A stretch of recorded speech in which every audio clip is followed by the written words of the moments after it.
We're halfway through the season, Carter. And welcome to Carter and Kevin's NFL halfway through the season award show. We got a wonderful show this year. We really pulled out all the stops. We really dug into our purse strings to get a superstar lineup of stars to perform and give out the awards. For example, we have Benson Boone, Moonbeam Ice Cream, talking about football. And yeah, how do you like that? We also got Creed. So let's go there. Let's watch some football. Come on, let's go there. And we also got Mama Cass exclusively drinking a light beverage. And that's all we got. Those are all the people we got. Welcome. I couldn't remember what Mama Cass sounded like, so I just thought of the drink bit. I'll give that one to you. God. Jesus, it's real bad form to laugh at your own joke. Holy moly. That was the equivalent of during the 2016 primary when Ted Cruz was like, look at all these Simpsons impersonations I could do. And every single one was progressively worse than the last. Hey, it's me, Homer Simpson. Hey, it really got to... by the time we get to Kodos, it's basically there. It's one of the upsides of the Fortnite Simpsons season. Everyone's doing their Simpsons impersonations. I disagree. I can't believe we couldn't get you to play a single game. You could have had a Duff beat. Well, Duff Slurp because they don't want to sell alcohol to children. But you could have had a Duff. You could have shot Mr. Burns. You could have ran when they released the Hounds. No, unfortunately not. But is she a backbling? I don't remember. I feel like they didn't make her a backbling. I thought she was like a backpack or something. Might have been. I don't remember. Anyway, welcome to Don't Sleep on Football. Carter here. And I don't play Fortnite. I know, we tried. I mean, when they finally add One Piece characters, will that be enough? Probably not. If the Undertaker, they make like a whole. If the Undertaker didn't bring me back, I don't. Yeah, you're right. I genuinely don't know what IP I love more than the Undertaker. That's true. Oh, that's an interesting. Do you consider each individual wrestler their own IP, or do you just put them all under the is the IP WWE, or is the IP each individual wrestler? It depends on how distinct it is, in my opinion. So, for example, and it also depends on where it was formed. So, like, John Cena as John Cena was like his like major John Cena character, which is still himself. I would consider it his own IP, despite it being exclusively developed in WWE. Same with like the Undertaker, who is an actual guy named Mark Calloway playing like more of a character, but exclusively developed in WWE. But then you have things like Cody Rhodes, who's like, he developed his American Nightmare shtick outside of the WWE. And when you develop it outside, like on the indies and outside of major places, that is like solely yours. So the American Nightmare Cody Rhodes is exclusively Cody Rhodes's. And I would consider that a separate IP from his first WWE run where he was like dashing Cody Rhodes. Dashing Cody Rhodes? That's hard. Well, I can see it. With less tattoos, I can see it. Less tattoos. It was when he still had his natural dark hair. Things like that. He had dark hair? Huh. Yeah. I'll be dipped. Man, I gotta get deep. We gotta do... See, that's what we gotta do to bring back Kevin Explains Wrestling. We gotta go, like, just pick an individual wrestler and do the whole timeline sort of thing. I'd be more than happy to. Incidentally, did you see Roman Reigns and CM Punk were in Zootopia too, as co-zebra things? Yeah, I saw Yes, Zebros. No, I love. They're actually really funny. It's a great bit. Literally, that's my review of the movie. A lot of great bits. But anyway, we are here to celebrate the halfway point of the season. A little later than halfway. I always forget that the Thanksgiving season tends to take up all of our recording time. But it has been a fascinating year. Honestly, out of all of the things we discussed going into the season, I think you kind of had the most realized take. No, not your Raiders one. I was gonna But the say idea, that was the only one that I no, remembered. At the no, top of no, my, no, no, it's at the top because of the you're up. document. That was the Well, first thing I yes. remembered is the Raiders bit. Well, I mean, that's literally, you couldn't have gotten something more wrong. But in your defense, everyone was wish casting the Raiders to finally be good. I will say No, it no. was in the long shot category, so it's not like I was like, ah, yeah, this is definitely happening. Right. I feel like you hedged your bets. You learned a little bit of a lesson from the last like 3 times. But Where um, it's just me progressively putting the Raiders as a longer shot each time. see, maybe the problem is you got to go in reverse. You have to escalate it, where you have to be like, no, no, no. Obviously, this year's they're not just going to the That's playoffs; they're winning the Super Bowl. that's my Denver. that's that's my No, no. Broncos. And by year like 7 of doing this, it'll be like the Monstars are going to come down and demand to play a football game, and only the Oakland Raiders will be able to defeat them. I um, honestly, with Brock Bowers and Max Crosby and hopefully still Geno Smith, I could see that happening. I could see oh that. God, I could see Gino them has all to. being individually good enough to make the cut of like a Space Jam. Right. That's like the exact right combination of like kind of talented people, but also like personalities. Yeah, Because like Muggsy wasn't the best point guard of his era, but he but was he like was a known. character. He was like a little guy. Yeah. Yeah, like everyone knew him because Oh, he's like, actually, hey, he's our height and he can play basketball good. we're gonna redact that. There's no way that Brock Bowers would be picked for anything Looney Tunes over George Kittle. Yeah. Well, oh God, would George Kittle be more of a Muppet Man or a Looney Tunes man? That's the question. Both. He's Yeah, both. right. Until another tight end rises through the ranks, yeah, he kind of gets all of them. Yeah. But the point I was going to make was that you had the astute point of this is going to be a year where the big guys get humbled. Oh yeah.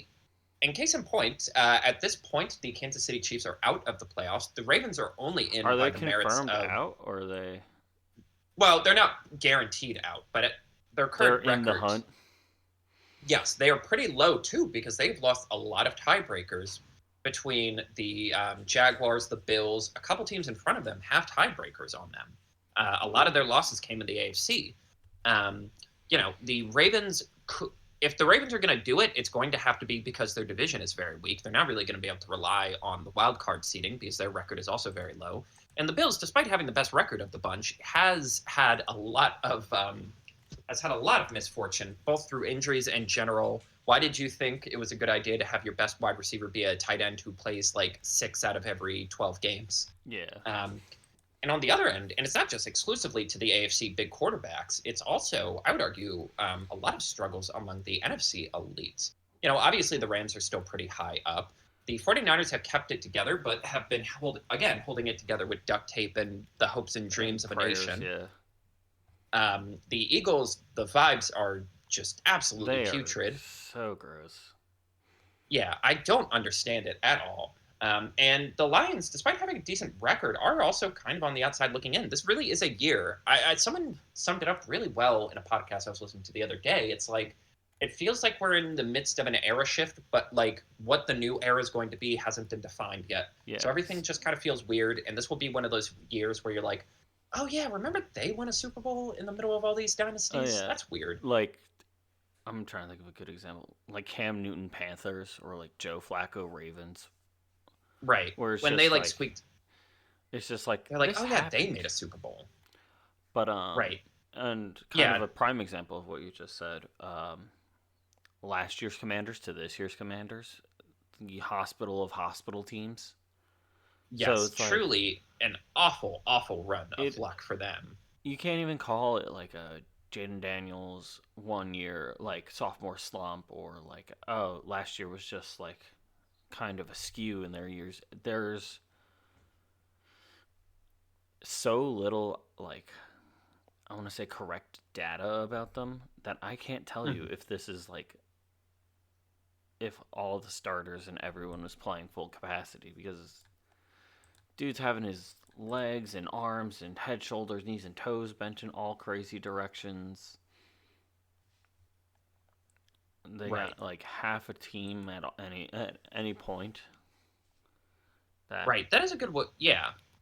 And honestly, what's crazy is you could argue that's like the case for so many teams where I'm like, I hate to just be like, this is a weird year. We'll have to evaluate it later. But I, like, yeah, we're gonna have I have to some. loop back to this next year. Yeah, I was gonna say I have some thoughts on things, but you bring it up later.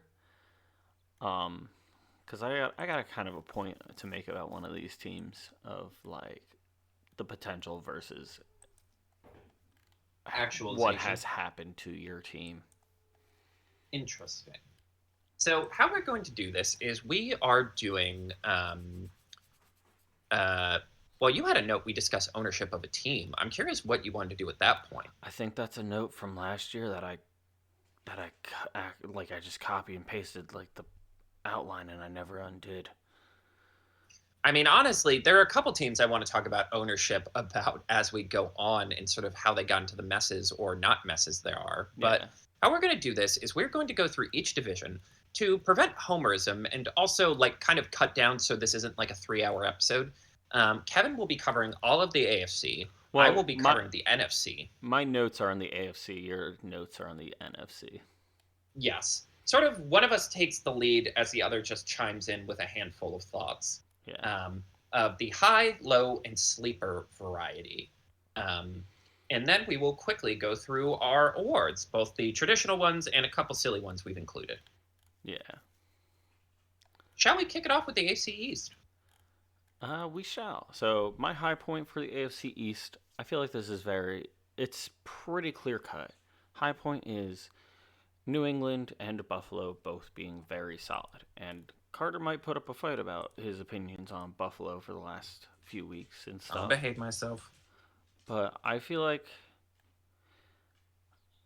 this isn't the Buffalo of the last couple of seasons, but this is still not a bad team. Mm.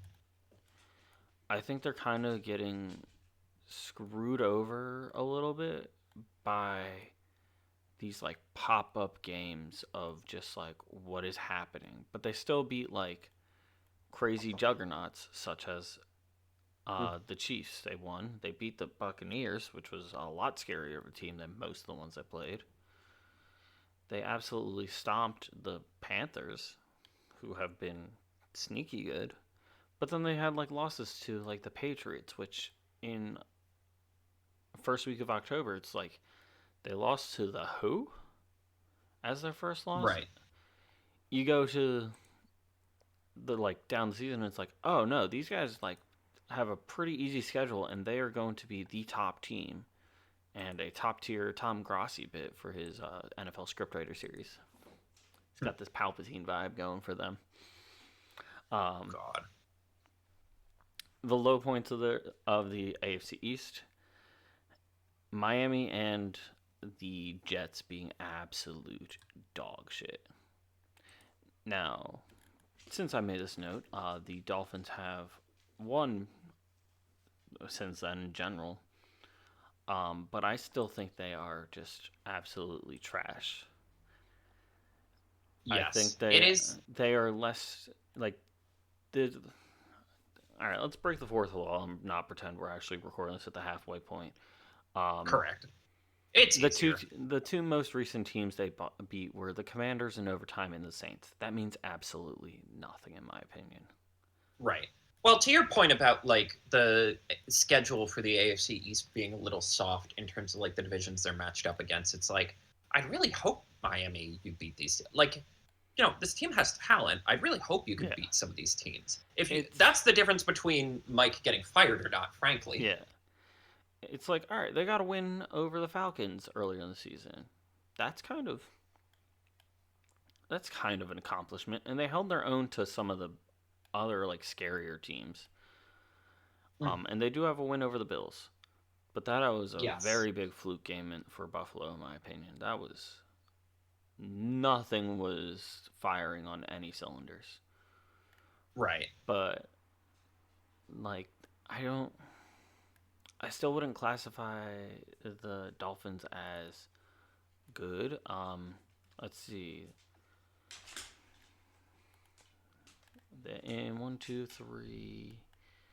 3 games, they only scored single-digit points. Obviously, all losses.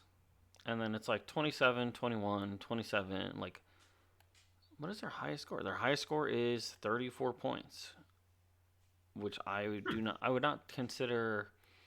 That's considered in like the, all right, we're having a good game threshold, but the average of like 21 to 27 points for almost every single game that they got like double digits on, I wouldn't classify it as like the best team, but I wouldn't classify it as the worst team, because a lot of them is just like close wins and like losses, or they just like the Buffalo Bills game is their biggest blowout win.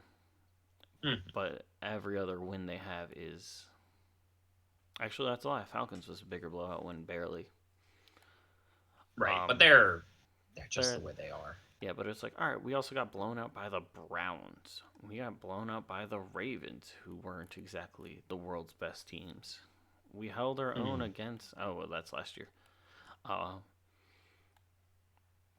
Against the Jets, which meant nothing because they were both winless at the time. But yeah, there's that. And then I don't sleep on, which I'll probably go into more later.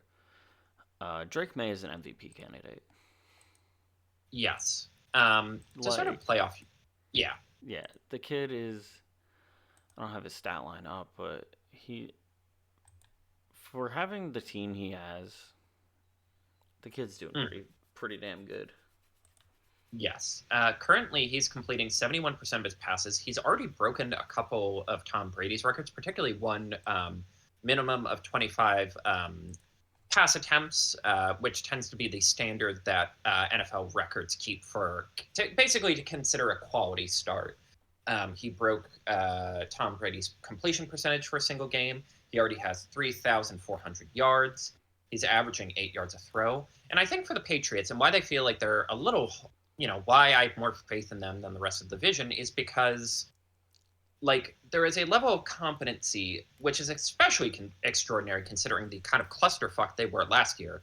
A level of competency and, like, reassurance where it never feels like a fluke that they win. There have been a handful of games where the Bills have screwed around, and sometimes they pull it off, and other times they haven't. Where it's like, once they got out of those first 3 games where they lost to the Raiders and God, that's so funny, the Raiders won the first game. That's so funny. It's always the weirdest thing, because I think the Jaguars did that Urban Meyer year, too. And Pittsburgh, they've just kind of been on a streak where it's like, there's never a game where it feels like they're playing down to their opponents. Especially when you consider they're still not the most talented offense. No. Will Campbell's been in and out of the lineup. Diggs has been good, but it's still a kind of one receiver show. Yeah. Matt Collins, and they still have very sneakily a very good wide receiving option. Right. Him and Booty. Well, yes, it's so funny that it's like when he gets to get featured, and especially when he doesn't have to be the number one, because he was vaguely disappointing as a number one target for the Bills last year because the mess that roster construction is.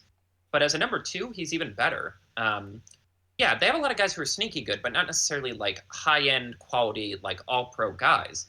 And really, the only game out of all of these ones, they've had a lot of close games. It was a close game against the Bengals. It was a close game against the Buccaneers. It was a close game against the Saints and the Bills. The only one that it really felt like they were playing down and felt like they were kind of going to blow it, which you would assume from like a young team with a young quarterback, like all of the sort of markers of like growing pains of like, well, we know this guy's got the stuff, but he's not quite there yet. The only one where I felt that way is Atlanta, where Atlanta fucking threw that game by missing the extra point that would have tied the game. Yeah. But like, no, it's just a weird level of like competency, confidence, and also the numbers to back it up.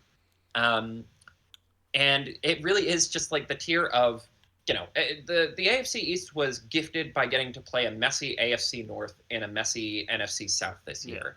And I really do think the parameter for like how good each team is and how good each team has been this year is how they've done against those. And while the Bills have fumbled a couple of those matchups, particularly the Atlanta one, the Patriots have kind of just breezed through it without a problem. Again, they are on a 9-game winning streak. Yeah. That's 9, right? Yeah. They're on a 9-game winning streak, for goodness sake. And no, 10. barring a complete... Oh, 10? Jeez.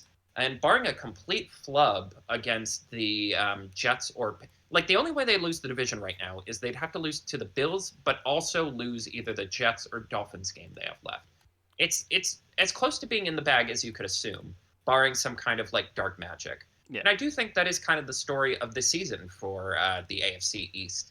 A sort of young upstart team kind of messing with the balance of the division and by extension the conference, and kind of putting the Bills on notice and putting the whole, like, the sort of institutional rot that has been going on in New York, even though it's been a little better the last few years, the sort of degradation of this vision of the Dolphins, and the Bills kind of cruising on the arrogance of, like, well, no one's going to like, we're always going to win the division. Yeah. Their best hope right now is that at any given game, Josh Allen is one of the all-time great, like, he plays up a level. Like, a great point I heard the other day was, like, the difference between being good and being clutch is you go to a higher, somehow manage to find a higher level from your already high level. Would you say and I would he argue goes that's beyond? been Josh. Would you say he Yes, goes plus ultra? plus. Yes, he absolutely would be able to punch that weird homunculus thing through a goddamn dome, causing an earthquake. Yes, that would be well within his capabilities. That's what he does. But yeah, I do think this is one of the more interesting divisions. One, because it's got the storied history, but also because depending on how the playoffs go, a lot of things could change pretty dramatically for all four teams. I think this is also one of those. No, this could really cause a huge shakeup. I mean, the Jets sold half their team. Right. You could tell me all three out of these four teams have a new head coach and or GM by the end of this year. Yeah. At least one of them is going to have a new GM. Wait, I think the Jets fired their GM too, actually. So two teams are already going to have new GMs. Did they? All three of them could have new coaches depending on how the playoffs go. I don't think I saw that about the Jets, but that just might be because I just didn't see it. Let me double check. But yeah, I think this is one of those teams where it's like kind of like the Colts, which we'll probably get into in a little bit. They are so weirdly like everybody's at that same level on the like receiving core and running back room and stuff like that of like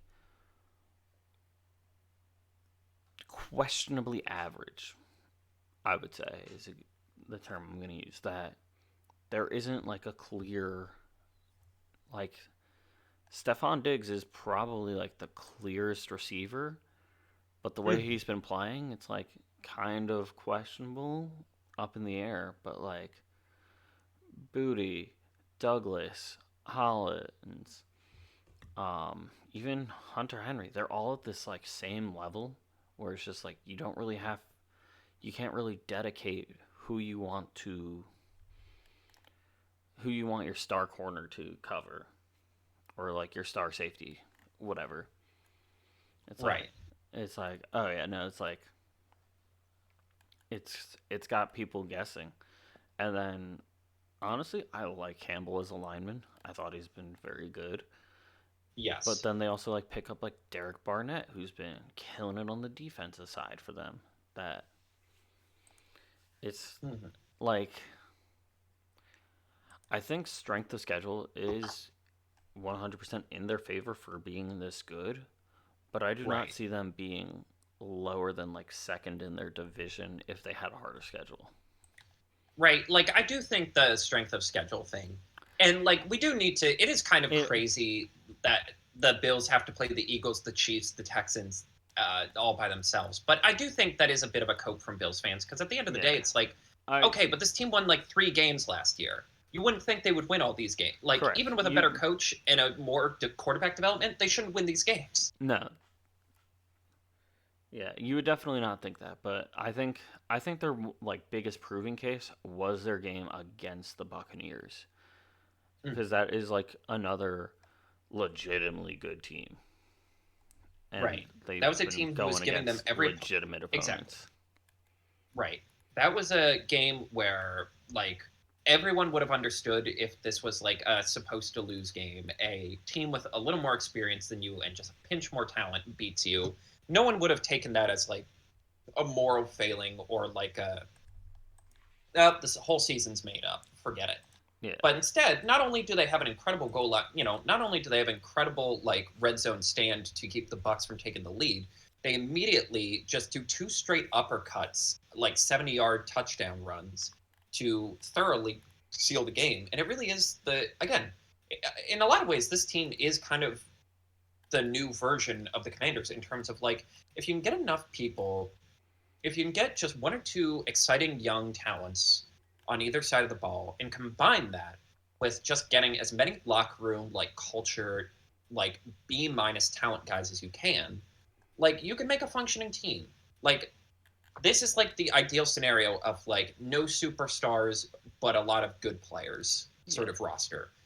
Elevated, and I think the difference between that being a wild card team and being like the number 1 seed right now is the fact that Drake May went from exciting quarterback to MVP candidate in a single year, which I think is like the elevation. Even us as optimists, we're like, well, it'll take a little more time.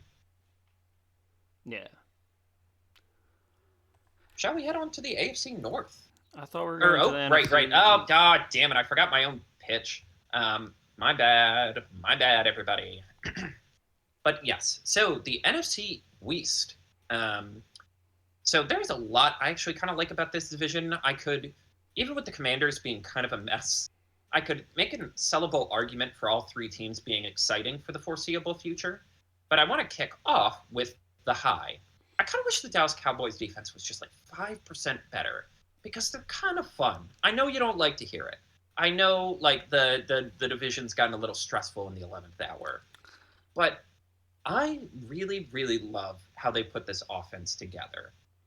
Dak has always been like on the fringe of top 10 quarterbacks, always like he's like plus Kirk Cousins, where it's like, do I think this guy's ever going to win a Super Bowl? I have no clue.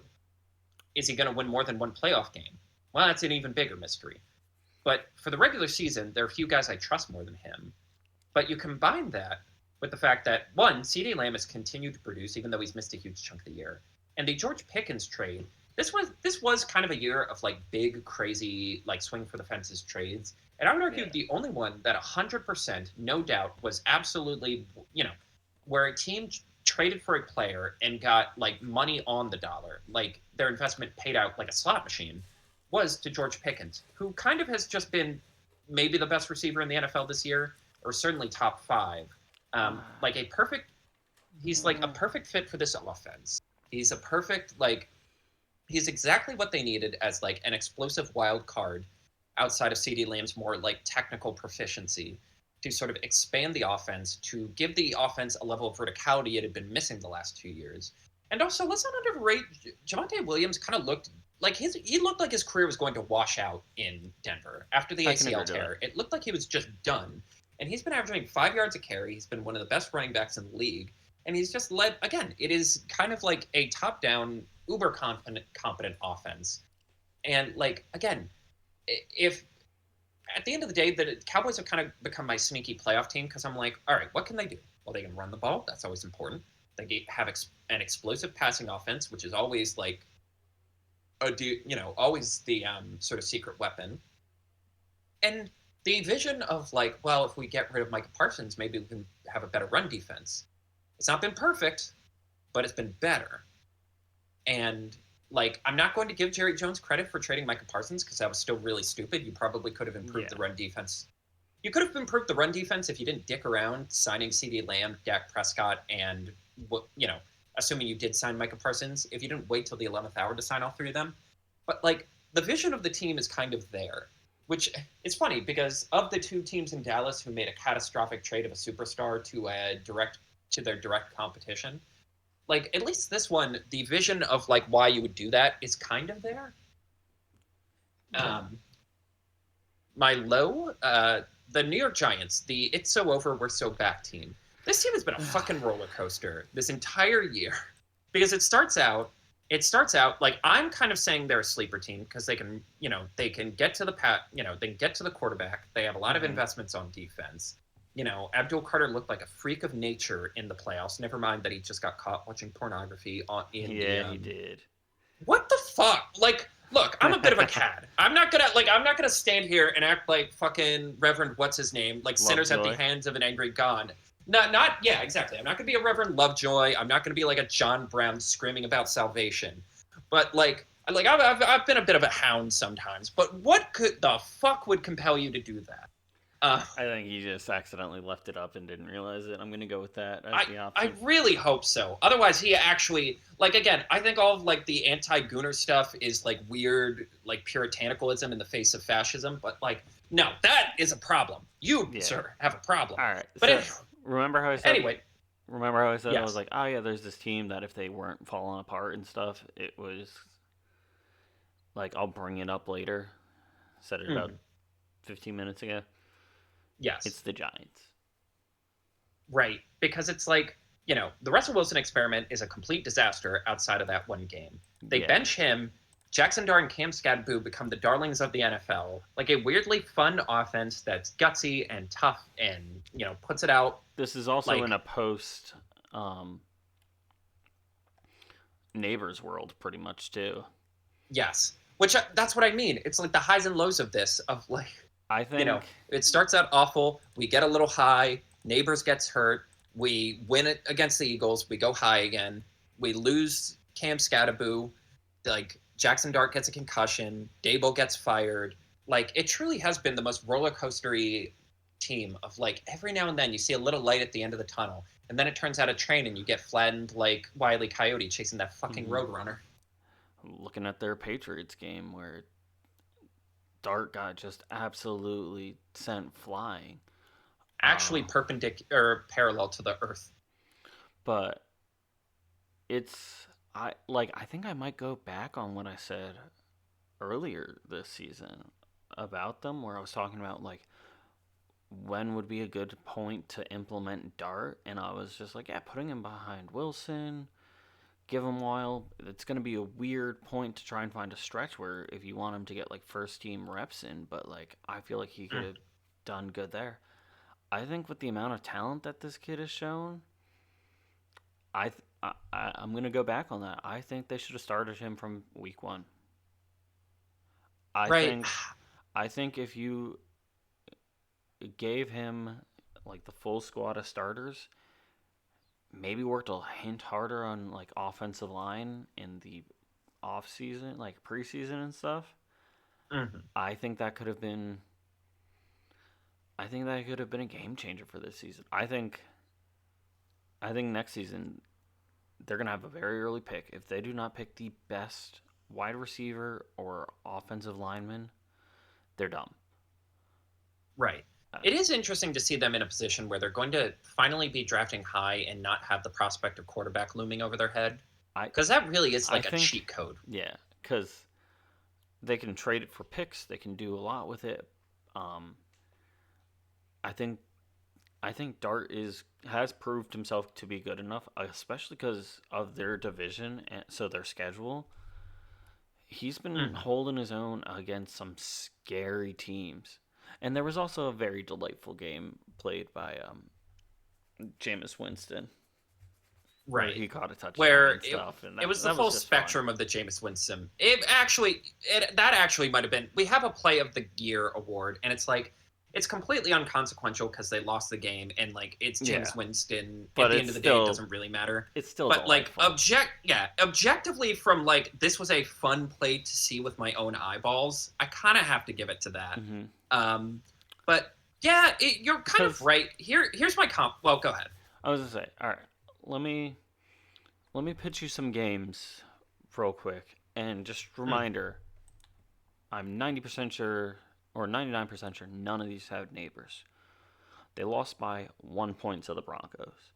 They lost by a game they easily could have won. 4 They points. had the lead for most of it. Yeah, 4 points to the Bears. 10 to the 49ers. Another game they should have won. 7 to the Packers.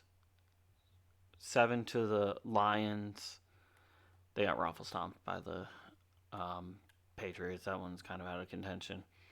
Yeah, fuck us Bills fans for thinking that actually might be exciting. So those games plus a hefty-ish loss to the Saints, where they had Dart, they had Skadaboo, but they didn't have, or actually they didn't even have Skadaboo for all of them because his leg is exploded. But they didn't have Neighbors. I think one star wide receiver like Neighbors would be a absolute game changer for them. Right. Yes. Here's my And then like on the inverse, they had Russell Wilson against that crazy long game for that first the Cowboys game, yes. where honestly, if you put Dart in there with how he's been playing, he's crazy mobile. I don't know. I don't think that would have gone into overtime, if I'm being honest. You wouldn't have, right? That game came down to your only offense was Russell Wilson throwing moon balls. If you could have turned half of those plays into designed runs or read option plays, I'm convinced you could probably squeak it out. See, I kind of agree with you on this point. I guess my only counter was if you were going to start him from the beginning of the year, you kind of needed to fire Brian Daboll, because we saw what happened when Brian Daboll was trying to save his job. He ran Dart too much, and then he got a concussion, and then he had to miss a bunch of games. And it's like you kind of needed a coach who knew he had at least a little bit of job security. Yeah. Because the minute you draft that quarterback and you have a coach who's one bad month from getting fired, that was always kind of like a volatile combination that could end in complete calamity. Mm-hmm. Also, that very weird moment with the medical tent and stuff. But that's... Yeah. That it actually is one of the moments of the year in terms of like... sometimes this sport gets very deranged in a kind of scary way. You know what's funny? The first two picks this year, assuming the order doesn't change at all, are the Tennessee Titans and the New York Football Giants. And I would kind of argue both of them should draft if you don't trade the pick for like a huge pull, because that's always option number one. Yeah. Stay in the top 10, but get a ransom. I could reasonably argue they could both take we could have a 1-2 wide receiver draft. I think that's very plausible. Yeah, because Jordan Tyson, he's like a freak of nature from Arizona State. He is so fast. He's like a speedster. Like he's a speedster with a little more pedigree. And then Cardinal Tate, who embodies my stance of just keep drafting Ohio State wide receivers. You could talk me into them going 1 and 2, and I think both teams would be better for it. Because this might be a relative hot take.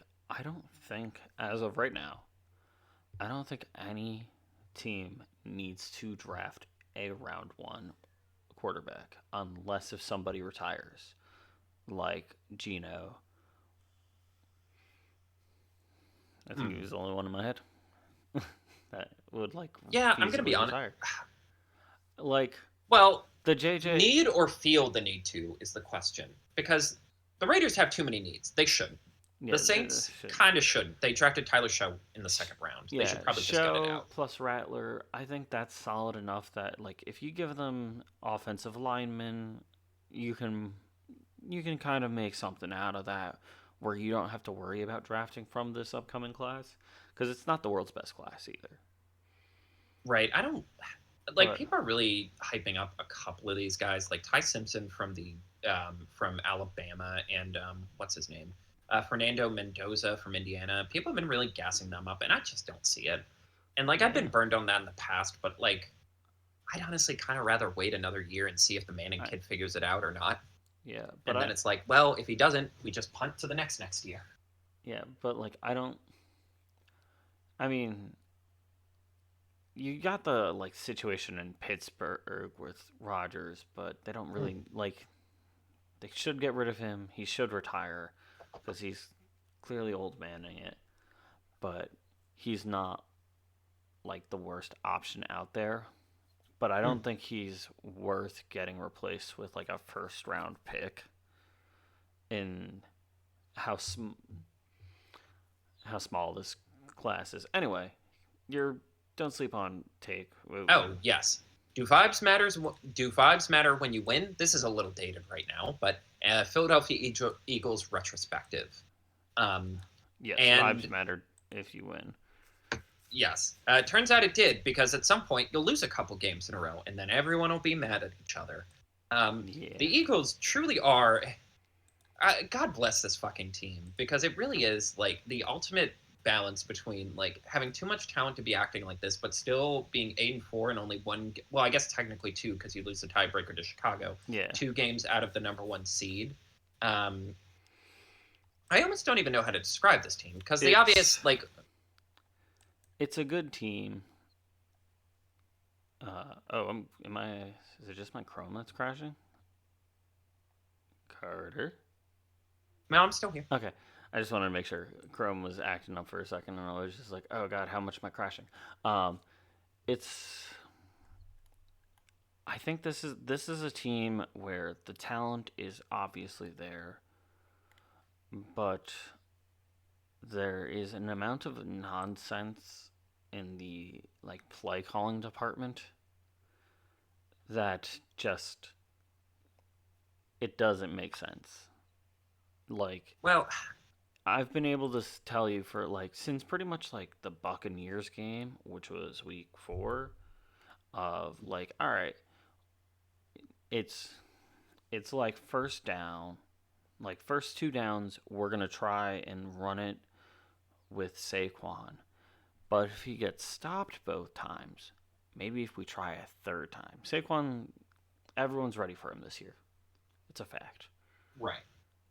Yes. It is like there was an arrogance of running kind of the exact same offense as he did last year that was almost exclusively run centric. Yeah, I respected it as like an idea, but it's too late in the season to be like committed to this idea still.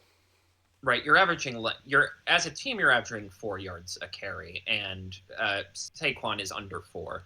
I really do think the simplest explanation for this is well, when the offensive line's been injured to hell, Yeah, and when you're used to having an elite offensive line and suddenly it isn't, you panic.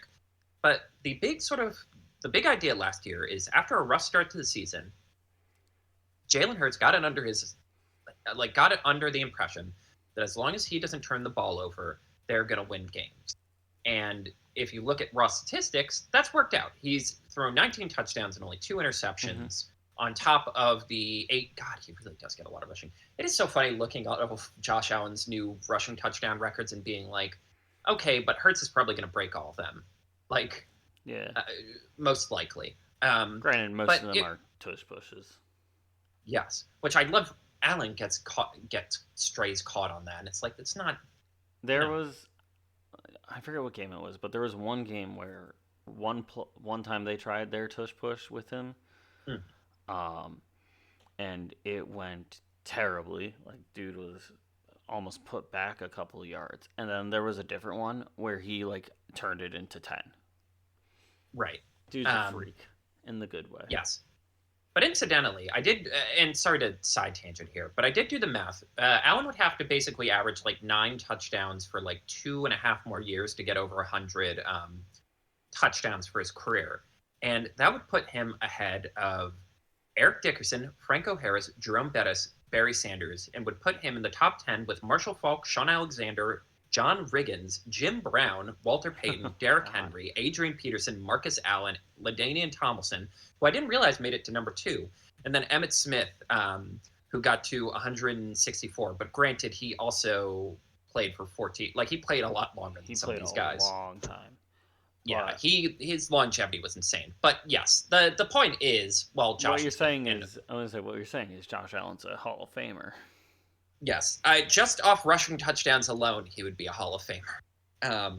He would actually he would pass Marshawn Lynch at 85. I didn't realize Marshawn Lynch had that. He better get into the fucking Hall of Fame. So help me God. But anyway, the point is, I think, and like that kind of philosophy worked when you had a really good running game because it just made everything a lot easier. But when you don't have that running game, you're going to have to accept like, I mean, honestly, it was weirdly, again, it's so funny how the problems with the Eagles and the Bills are very similar because it's like that Buccaneers game where Josh had 6 touchdowns. It's like, well, he also had 2 turnovers. And ultimately, it's like, yeah, sometimes when things aren't working, you have to accept sometimes you got to spend some turnovers to get touchdowns. And I really do think, like, being a little riskier with the ball, pushing it downfield a little more might open up the offense a little bit because everything just feels so condensed and small for a team that has way too much explosion to be like this. And on the subject of A.J. Brown, I really think, especially, and the biggest problem with like how you're doing the offense is it really, despite having 3 All-Pros and then like 2 pretty good wide receivers with Dallas Goedert and Dotson, like you kind of only have enough, if you're committing to like as few plays as possible, control the clock, don't have turnovers, you really only have enough plays for one person to succeed. Like Devontae's having a great season. He's Yeah. probably gonna be a fringe All Pro. He's gonna definitely get Pro Bowl votes. Oh, yeah. But it's it's his turn this year. Yeah, I think first off, everybody in Philly, especially like the radios and stuff, love blowing it out of proportion because angry people equal viewers. That's just a fact. That's literally just a fact of news and media. And then you add Philadelphia, which is completely leaned into being like the sort of Baba Yaga of the East Coast, the weird little gremlin who runs the space between New York and DC. Yes, or this psychotic baby lasagna that's in there, but it's like there's obviously clear flaws in this plan, but it's just I think it comes down to mostly the play calling or play design or something like that because these runs that are getting stopped and it's like, all right, we had no success for this in the first quarter. What if we do it in the second quarter? And then it's like, oh, we had no success with this in the first half. Third quarter, here we come. Like a lot of that kind of stuff and these routes that are like I don't want to say predictable, but it's like, all right, probably gonna just be a short out, maybe a cross here. But there isn't like if you look at their runs, like you ever see those graphics where it's just like, oh yeah, this is what every time this person it ran. just shows like the lines. Yeah. It's gonna like if you look at it, it's like they're all very similar. Where it's just like, all right, you can kind of figure out where this game is going for these players. But then it's like the outliers for like the catching game is Dallas Goedert being a brick house when he gets a ball and can move with it. Mm-hmm. AJ Brown when he catches the ball is the strongest guy on the field. Like exactly. You're not ripping it out of his hands. And then there's like Devontae Smith who's just like a jungle cat where he just it's like, oh, this looks kind of impossible. How did he catch that? What a metaphor. Thank you. Yeah, I do think like the predictability is it's 100% there. Right. And it's the predictability is kind of a consequence of continually hiring from within. Like, and again, the fucking Bills, it's the same problem. When you keep hiring from within, all you end up doing is getting a more and more diet version of like whatever worked in the first place. And like sometimes internal hires can bring like new wrinkles and stuff. Like there's some stuff Joe Brady brought that helped out, but like at the end of the day, it's like, oh, well, this is just like the third generation of this. It's always going to be a little diluted. It's always going to be a little weak. And at some point, people are going to catch on, and you kind of do need an outside voice to. Like, there's a reason why the most success they had of this era was outside hire Kellen Moore, outside hire Vic Fangio. Yeah. Who, like, were like, this is much too talented to be acting like this. Let me fix all of this. Yeah, no. They need to go outside. And honestly. And then, and then we immediately go back to like, hey, diet Shane Steichen, please. If they pick up Brian Daboll or Dougie P, I wouldn't be too upset for a coordinator position. Yeah, or specifically offensive coordinator. Brian Daboll with this offense would be great, and maybe it would keep him from like injuring anyone with too many touches because he's like, I have 5 people to give the ball. Yeah, he is. I think it like him going on this team would give him so much less stress. It would just chill him out and lower his heart, like his blood pressure. Anyway, AFC North. AFC North. The absolute bloodbath of a division it is. Yeah. Kind of in a different way than last year. High Point, very close division. We got 6-6, 6-6, 4-8, 3-9. Technically speaking, nobody's out of it at this moment. That's so funny. I think you can kind of rule the Browns out a little bit, but Joe Burrow is back, and who's to say? Bengals have Bills, Ravens, Dolphins, Cardinals, Browns. Right. Bengals have to be kicking themselves for 1 or 2 games where they kind of poop themselves.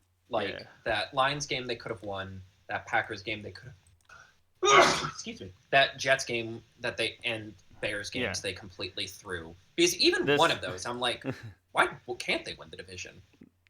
This goes directly into my low point.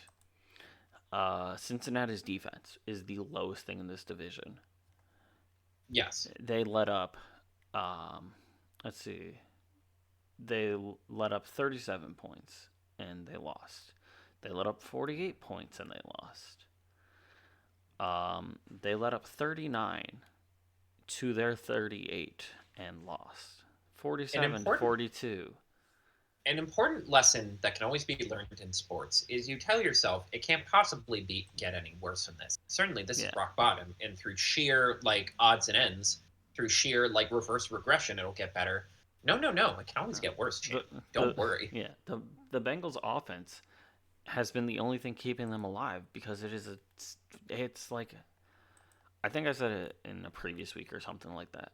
I think literally last episode where it's just like they have the number 1 offense but the number 32 defense. Right. And the don't sleep on moment, which was has come true since I wrote it down. You can check the timestamps on the doc if you want. Yes. The Baltimore comeback, sure. Don't sleep on that. Yes. And I believe they started off the year, 1-5? Yeah, I wrote that when they were in 3rd place in the division. And now they're technically in first. Technically it's tied, but technically they're in first. And tiebreaker is this upcoming Sunday. Fun fact. Oh yes. Perhaps how we've talked about before, sort of the game? I'm gonna mark that in for my don't sleep on game for what week are we on? I don't know. Again, too many football games. I completely lost track of everything. My head is a tomato. But it really is it is just so funny how predictable it was. Because we talk about the no one believes in us thing of you get told over and over again, oh, this team is fake. They'll get proven wrong. Something will change. And every now and then a team says, you know what? Fuck that. We're good enough. We can do this. And 2 years in a row, the Pittsburgh Steelers, despite having a really strong start this season, everyone goes, no, this is obviously fake. They're not that good. It's all going to regress. And instead of rising up, instead of proving the haters wrong, they kind of just ended up doing the thing everyone thought they were going to do. The Ravens have gotten the division lead. It has kind of been a little messy the last few weeks. They've had a couple losses. It is very clear. They did lose to the Bengals on Thanksgiving. Exactly. A particularly embarrassing game, frankly, that Cincinnati was kind of begging them to win and they just couldn't take it. It is very clear that Lamar is very hurt right now. And while it feels like they have the inside track for the division, it feels like a tire is popped. Combine that with Kyle Hamilton being hurt and Derrick Henry feeling a step slower. Yeah. I would say in terms of talent, they are probably the most balanced team. Whereas Cincinnati, you're right, the worst part of this division. If every other the worst two sort of units are the Browns offense and Cincinnati Bengals defense. And the Correct. Cincinnati Bengals defense is at least 2 whole tiers lower than the Browns offense, which is at least capable of surprises because they can kind of run the ball. Yeah, they can run, you can get a sneaky pass with Judy and stuff like that. But you don't really have anything crazy with them. But it still goes to my preseason prediction of juggernauts are going to get humbled because this Baltimore team, absolute juggernaut last year without any crazy changes. But injuries, like you said, Derrick Henry feeling a step slower, bad luck with a couple of games. This team is horrific in the red zone. When Lamar doesn't have the run threat, it is, and people have made this comment before, as good of running back as Derrick Henry is, he's very bad in goal line situations because he's a guy who needs to get ahead of steam before he's stoppable, unstoppable. When he hasn't picked up a full head of steam, which is, kind of a byproduct of not having a lot of space in the red zone, he is kind of gettable because it's he's 6'2" and kind of big. So as long as you can grab him before he starts moving, he kind of just topples over. And they've just been so jammed up on offense as a byproduct. And yeah, this is an interesting division because honestly, I don't know, because Shedeur hasn't been blow your pants off good. He's just been better than all of their other options. I think he's very much I don't think they can steal justifying his drop in the right. draft He process. looks like he looks like a middle round quarterback with some upside. And the problem was the difference is he has upside, whereas Dylan Gabriel, you drafted him because it's like, well, he's steady. We need a quarterback who's capable of throwing 5-yard passes and not turning the ball over. And once it became clear Dylan Gabriel couldn't do that, you kind of were left without any options. Um, so yeah, I guess I can't say in good faith I think Cleveland could pull this off. But truly, you could tell me any of these other 3 teams win the division, and I would probably be forced to believe it. Yeah, it is. It is a close race. I think this is 100% a week, like 16 on. Right. Like, this isn't. Yeah, no one's gonna get their hats early this time. yeah. Fun fact for you: I've also seen this is the closest that it has ever been to any in any league or any year for the most amount of divisions. Really? Yeah. Huh. I did not. Yeah, it kind of honestly the vibes of this season that kind of does track actually. Which I love for competitiveness because it's like, all right, we're gonna have a lot less week. What's it called? Like 17. Week 17 will actually have a value. Or week 18. I'll take this one off. Exactly. I actually do kind of have a hot take about that'll save for our bold predictions. But shall we go to the NFC North? Yeah, do it. The cardiac Chicago Bears are my high. This year there was a twinkling of optimism in Chicago as they brought in Coach Ben Johnson. And I talked about it before of one bad loss can kind of trigger an avalanche. Like the Bears give up that catastrophic Hail Mary to the Commanders last year, and then they go on a 7-game losing streak that results in basically the entire staff being fired and kind of necessitating a fire sale for the franchise. Yeah. But a couple good wins can have an equally powerful effect.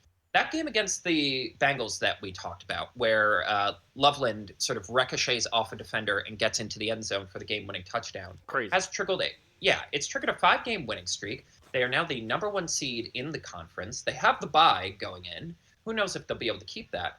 But they have had a string of really, really impressive games leading into a critical matchup against the Packers. And it is so fascinating seeing the way in which Ben Johnson, because a lot of times, there's a desire to hire offensive guru guys, like the offensive coordinators, the offensive assistants with the good track record, because it's all about offense. It's all about guys who can develop the quarterback and make artisanal offensive packages like the Sean McVays and Kyle Shanahans of the league. And that can go a lot of different ways, because as we can see in Miami, when you don't necessarily have the ability to build a culture and the leadership skills, when things start going wrong and go very, very wrong.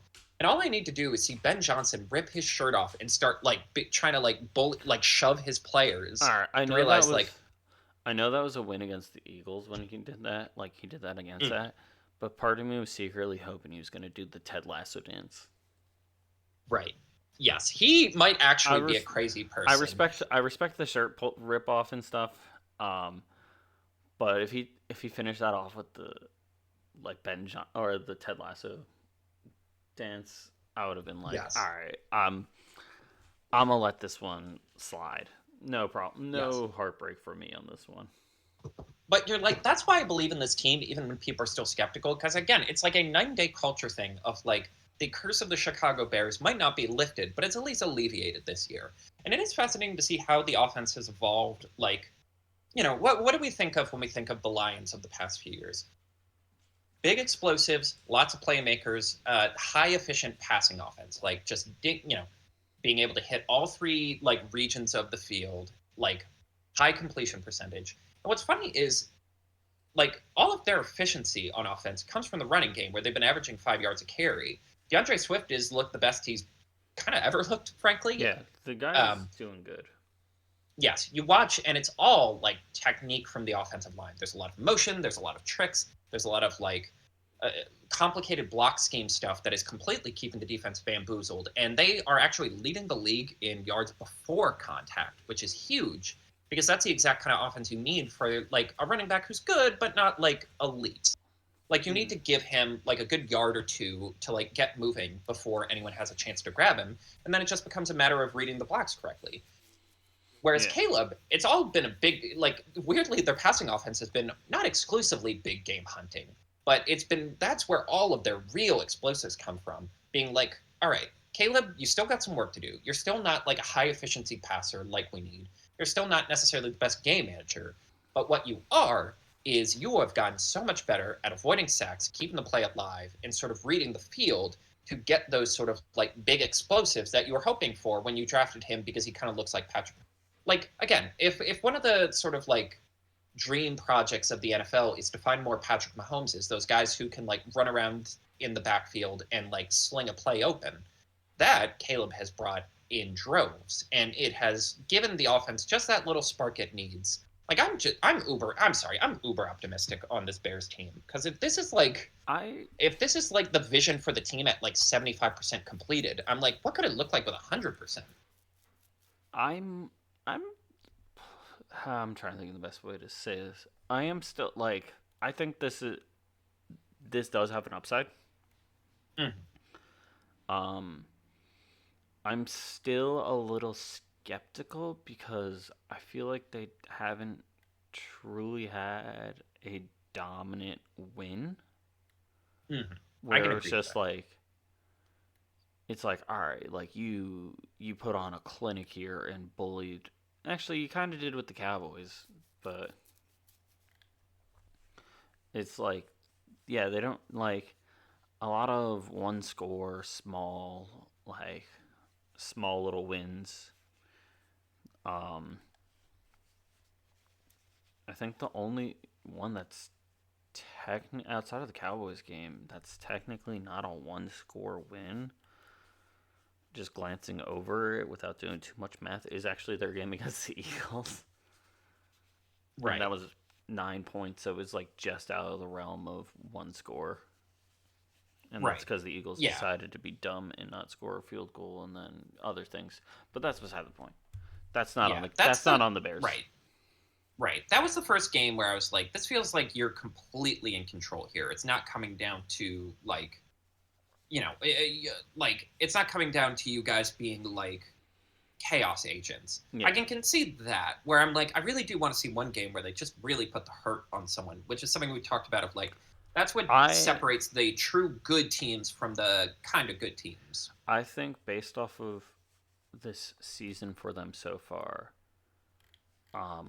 actually, the perfect opportunity is because their strength of schedule is pretty difficult. They have Packers twice, Lions, 49ers, and Browns. Browns is because of their defense, not because of their offense. I think this is if they put the hurt on any one of these teams, it doesn't just have to be like the Browns. But if they put like a absolute like 20-point win on one of them, I think then it's like, okay, yeah, you definitely are good enough to earn your spot. Right. Division leader, playoff winner. Yes. But I think that's all that I'm missing from them is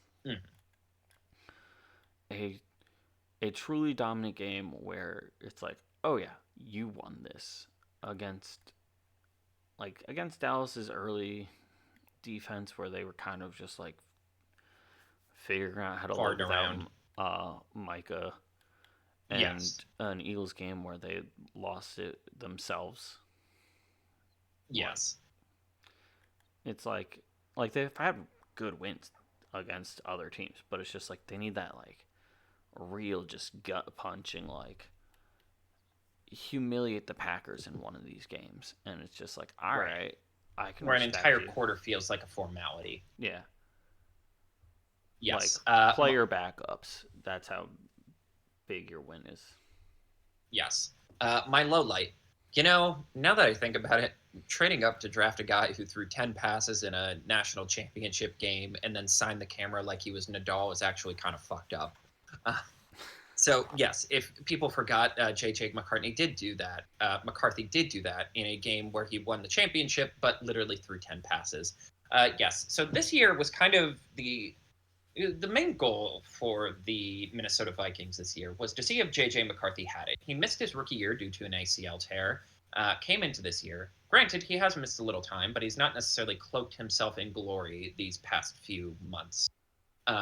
It's not just that he's been bad or that he's kind of become a meme for his kind of cringy Gen Z, like rah rah Bugs Bunny stuff. Um, so, based like in most analytical stuff, like in terms of EPA per play, in terms of like pressure avoidance, in terms of a lot of like these sort of major analytical stats we use to kind of like delineate if a quarterback is quote unquote good or not. He is, since the year 2000, he is basically second to last, third to last, basically in the Mm-hmm. bottom rung. And the only guy who's consistently below him, you can probably guess this. Um, you want to take a Richard guess? Nixon. No. Damn it. That would be pretty funny if Richard Nixon cloned himself. Not to get revenge, not to get revenge or anything, but to just play football. No, he's Ah. below Jamarcus Russell, famously probably the biggest bust in NFL history. A quarterback so bad in his few starts that it basically the Brigitte of the NFL. The entire meta was forced to change around what happened there. Um, and yeah, it is kind of catastrophic because even though Sam Darnold hasn't necessarily been the best quarterback the entire time with the Seahawks, seeing this team with this much talent kind of feel like they're quitting on the team is kind of catastrophic. This team won 15 games last year, brought back most of its talent, and the talent is still there. It's just the entire thing was centered around needing a above average quarterback, and now you're getting like historically bad quarterback play. In yards, he's 37th. In touchdowns, he's 34th. Remember, everyone, there are only 32 NFL teams, mind you. And really, I think the only thing that's saving him right now is that Justin basically everyone Jefferson. they well, yes, Justin Jefferson looks like he's done with this team. And credit to him, he has been a good sport for 99% of his He's career been here. putting up with it a lot, yeah. Yeah, despite being like the best receiver in the league and usually that delineating a diva, as it were, he's never been a problem. He's usually been an affable, chill guy. The only Mm-hmm. thing that really saves him right now is their only other option with Carson Wentz out for the year was a fellow named Max Bromser, a quarterback rookie, I believe, who threw 4 interceptions in his first game and maybe had the worst play of the year where he was taking a sack, spun around twice, tried to throw the ball away anyway, throws it directly into a cornerback's stomach, who then runs it 85 yards for a touchdown. Uh, Truly, like the vibes from one year to the other have never been worse for an individual team. Like it's hard. I'm hard pressed to think of a team that's had this catastrophic a turnaround for the worse. And like you are kind of just sitting there of like they can't run this back for another year. It really might be you either run it back with JJ McCarthy next year or you have to get rid of some of your talent because like I can't imagine between Addison, between Hawkinson, between a lot of talented guys, I can't imagine they're going to put up with this for another year. Yeah, I think they have like a case for um like the whole quarterback drafting situation, but I don't. I I think don't see. That's the. I think they have to it's go with a veteran. See, to your I think point, in terms I of not think a drafting veteran, yeah. one, I think veteran because would it's be a like better choice. I think because this is a win now team, and also like you let your offensive guru coach draft a quarterback, and it was a fucking disaster. I don't think he gets another crack at the bat. yeah, I think yeah, I'm trying to think of who would be like who's a ready to go um Well, I told you my thought. quarterback for them that could be like, all right, we can pick you up from like the back of honestly, Jacoby Brissett, or if they're committed to Kyler in Arizona, we're gonna get Kind that working to get Brissett for like over the off season could be something. Well, I just keep thinking about that time after he got benched for lack of hustle. KOC hugged Anthony Richardson and was like, "You're going to be a name in this NFL. Don't worry." And I'm just like, "What if it's a terrible? Like, if you're wrong, everyone's losing their job. But if it works, I'm like, what if Dante Culpepper, but bigger and faster? What if all the good stuff about Dante Culpepper, but better knees and stronger arm?" Yeah. Anyway. And I mean, it's basically the same thing. Like, obviously, I think Randy Moss was better than, like, probably a little better than Justin Jefferson, as good as Justin Jefferson is. But, like, it's basically the same setup of, like, you have two really, really good wide receivers, a decent running back, and an okay defense. Like, can you get a big, super athletic quarterback with a cannon arm to just get them the ball? And I'm like, see, but the only problem was Dante Culpepper's problem was he was very injured. His knees started to fall apart. Anthony Richardson's problem is he can't hit the fucking side of the ocean. Yeah. But my quick sleeper one, I'd be remiss if we did not bring up one of our baby boys. The Tucker Kraft tragic cancellation. I couldn't think of another K word. But yes. I'll tell you what, that is not the word cancellation. I know. That's but cancellation. You want to know a crazy stat? Tucker Kraft has not played since like week 8 due to his ACL tear. He's still second on the Packers with receiving yards. That's crazy.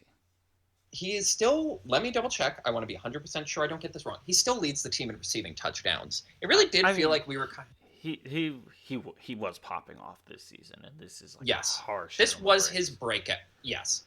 This was a breakout year for him. And when you talk about teams who don't necessarily have a number one wide receiver, but have a confluence of like really talented guys, this is the exact kind of like, he's the exact perfect kind of like basically number one you need. A guy who's a matchup nightmare, who gets a lot of yards after contact, and is like a great vibes guy. Like, he really was, like, in terms of, like, he's kind of everything you want from a tight end. He actually does the work of blocking. He is, like, he's crazy athletic. He gets the numbers. But also, he's, like, a kind of a weird dude. Like, I don't know if you remember the whole thing last year where he was, like, yeah, when I was, like, in the scrum with people, I would be like, I'm going to burn your house down. Like, he was doing Carter shit when I decided to be toxic on Call of Duty Warzone. Yeah. And it is kind of sad that, like, and, you know, history will remember that he had a very good season this year. But it is a little sad that he didn't get to, like, fully realize it. Yeah. I think that was just a harsh vibe killer for Packers in general. Yes. But, yes, that is the NFC North. Shall we head out west? For sure. Yes, I believe we put that next. My high... Simple high. It's something I've been talking about all season and kind of last season. Broncos country, let's ride. What was it? It was my it was my they were my don't sleep on team decided in the preseason episode. You can go back and listen to it if you want to call me out on that shenanigans. They are they are not number one in the division or the conference because of the Patriots, but they are scary strong, scary steady. I think I don't want to declare that they are suffering from like the same fate as the Bears of like they are barely winning these games, because they kind of are, but they've had the absolute just stomp out games. But if you put them in a solo time slot, they're going to look like trash. So Christmas against the Chiefs, they're probably going to look like trash because they can't look good. A la Bronco, like them versus the Jets, them versus the Raiders. But you know what the difference between them and the Bears in my head is? What? I genuinely have no idea. I do. Because when push comes to shove, despite a lot of misgivings people have about him, I believe Caleb Williams can step up and make the plays necessary to get his team over the top. I still am not fully convinced with that with Bo Nix. Again, he's been Yeah. fine this year. He's had his moments, but they're huge. It really is a fascinating team. It is the most Ravensy team that's not actually the Ravens, where it's like there'll be huge stretches where you're just like, why the fuck did we believe in this team? The defense just fighting for their lives to keep the game competitive, and then the quarterback will have like one or two big threats. I'm thinking specifically of the Joe Flacco teams. Come to think of it, like there'll just be one or two plays where he just like slings a ball downfield and makes a big play, and you're like, oh, these guys can do this. This is like, yeah, they got this. And it really is just, I don't know how else to describe it, but it really is that like, oh, if we just go all in on defense, we just need an okay quarterback, which is funny for a Sean Payton-led team. Yeah. I think, I still think Bo Nix is their, like, I don't think he's their best choice. Like, if we just removed every quarterback from every team, do I think that they're going to pick Bo Nix first? Probably not, if given the opportunity. However, I don't think he is like a wrong choice quarterback. Like, there's some quarterbacks in positions where it's just like, you're kind of like, why? What are you doing here? A little bit, but I don't think I'm looking at you, Zach Wilson. But I don't think he is like a wrong choice quarterback. And right. So like they with how good he's been doing, granted a bunch of it is reliant on the rest of the team and defense. I don't think they're in the hunt for like a high pick quarterback for the next couple of years. I think they're going to ride out his rookie contract minimum. At the fairest minimum. Yeah. Like, there's been some weird tension this year, but yeah, I think if they're a 2 seed and get a playoff win, yeah. I think you ride this out. I think they're definitely going to go into year 4, and unless if there's, which is 2 years from now, and unless if there's like a hell of a like draft pick that they could get at that point, or there's a huge fall off, I don't think they're gonna. I think they'll go for 5th year option before they like consider real life consequences. And it is kind of funny we're talking about them like this when they're the number 2 seed, and especially graded on the curve of this franchise was in fucking ruin. Correct. Like, I know we clown on like the whole Russell Wilson experience, but I do think we still kind of underrate like that was the most hero to zero thing ever, where it's like, here we go, the next great Broncos quarterback immediately in the ditch, and it's like, how much dead cap money is that? How many first round picks did they give up? Oh, this franchise is over. And now they're already back to like playoff contention. Yeah, distinctly. Speaking of playoff contention, the low Kansas City's huge fall off. Right.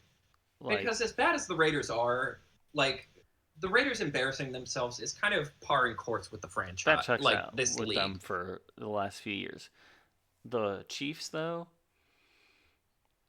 like, did I say the Raiders fall off? I meant the Chiefs. No, you said the Chiefs. You mentioned the Raiders made me doubt myself. Yes. But this Chiefs team, just like this was the franchise of gods for the last couple of years. Like, Tom Brady is like, I'm done here, and like I'm gonna go to Tampa Bay, and then Patrick Mahomes just shot up in his bed, and he's like, I'm the AFC now. And then Tom Brady retired, and Patrick Mahomes is like, there is nobody that can stand up to me. I'm going to be the fucking guy. Year in and year out. Yeah. We basically crowned him the new greatest of all time, despite him only playing 7 years. It felt like such a sure thing that they would get a three-peat that they commissioned a documentary about it before it happened. And of course, the team they play against is the scumbags of the NFL, the Philadelphia Eagles. Right, the exact opposite energy of, like, no one wants to believe, no one wants this team to be good. And, it is absolutely, makes for great storytelling. Yeah. But again, it's like, people crown this team. And, like, I say crown, they've won 3 goddamn Super Bowls. They've been to the AFC title game, like, 6 straight times. Like, they are good. Yeah. But, like, to go from that to possibly missing the playoffs, being on the outside looking in, is genuinely catastrophic. That's just not supposed to happen. Like, especially after, like, a very dominant season, and it's like, yeah, you got laughed at in the last Super Bowl, but I won't But deny yeah, it. You had a very dominant season last year. yes, To this, like, 6-6 ice cold start where they didn't they went 0-2 before they got their first win, which isn't a lot, but it's weird that happened twice. That it was like exactly. Mahomes' technically first 3-game losing streak in his entire career. Right. There's a And lot of unpleasant firsts this year. yeah, but that's like a huge low point for, like, because it's like, yeah, obviously you don't want the same dominant teams to stay in things, but it's like you want it because other teams are filling the roles in and like are out jockeying them. Mm, Like the Bears becoming dominant in the north of the NFC. It's like, yeah, this isn't because, like, it's a little bit because of like a Minnesota blunder, but the Packers and the Lions are just getting outplayed by them. right. And It it's is, like yeah, it's like, yeah, it's like I would say it's a little bit the Broncos outplaying them, a little tease of the Chargers. They played the Chargers at first when they were super healthy, and it's like, all right, that's going to be like a little bit of a difficult game. And they only lost by 6 in that mm, week 1. But it's just been like weirdly humiliating for them. Like their loss against the Jaguars. Their right, their loss to the Cowboys is just like, this is weird for them. right. Well, you know what's funny? It is like, in so many ways, this team feels exactly like the team last year, where you're like, there are times where the passing offense just has no explosiveness. They just get stuck in a wall. I don't know how many more years in a row you can not have a running game before you actually address it. And Mm-hmm. like the defense, despite good play calling and a handful of talented players, like Chris Jones's motor seems to be coming and going as he gets older. So like there's an He's inconsistency. he's been pulling up a lot more, I would say, than this in this season. The difference is you always had a trick up your sleeve last year. You always had that one or two plays you needed to at the end of the game to get all of those one score wins. Again, you were always just better. Like, even if You you weren't a quote outplayed. unquote good team, yeah, you always were able to outplay the team you were playing against. And this year that's just not happening. Instead you have freak plays where like you throw an interception to the Jaguars that they return like 99 yards. Yeah, You have, you have the Bills game where you just apparently just can't block anyone. You have just all of these freak games where just like every little thing that could go wrong just goes wrong. And it does feel like the Bills coming due. Yeah, I will say though, the sky is falling energy around to a certain extent is getting a bit much. Like we need to fire Andy Reid, we need to fire Spags, we whoa. need to clean house. I'm like, for Yeah, fuck's sake, you that is ungrateful bastards. Like me and my that is grandpa were getting on you. absolutely crazy. Like me and my grandpa at Thanksgiving were getting on you Eagles fans for being ungrateful about 2 Super Bowl appearances. But at least you've had like actual bad years in between where like you couldn't do anything right. Shout Like out to the Ben Super Bowl, Johnson. exactly. Like the losses, yeah. The great years have had like frustrating years where you either got whooped in the first round or you were like actively bad. This is something completely different. You've been to the AFC title game 5 straight times. Yeah, Like I have quibbles about Andy Reid kind of running out of tricks and like just not being able to develop the rush game or the deep passing game. But like this is fixable. This is like there's a this lot of is freaky stuff that you can shrug yourself yeah. off. You don't burn it Also, all down. Spags and Andy Reid are like two of the guys that have just been putting you in the same place season after season, where it's just like, and it's like, we should fire them. It's like, dog, what? Like, yeah, Dable getting fired while I didn't think it was gonna happen. It's like, I'm not like, it shouldn't have, but it's just like, yeah, he ran out of his options. This is just one off season, and everybody hates you guys. So Like people are being I brutal. just yeah, it's a bummer, but like it's not the end of the world. Like this is fixable. Yeah. No, I think Um, I think this is an off season. Honestly, some higher draft picks might be just better for them to either trade fodder, replace people. But I don't think this is like Mahomes and Kelsey's last season. I don't think that people are going to be demanding they get traded. I think this is just a rough season. Andy Reid's going to treat the team to cheeseburgers, and people are going to be fine next year. Right.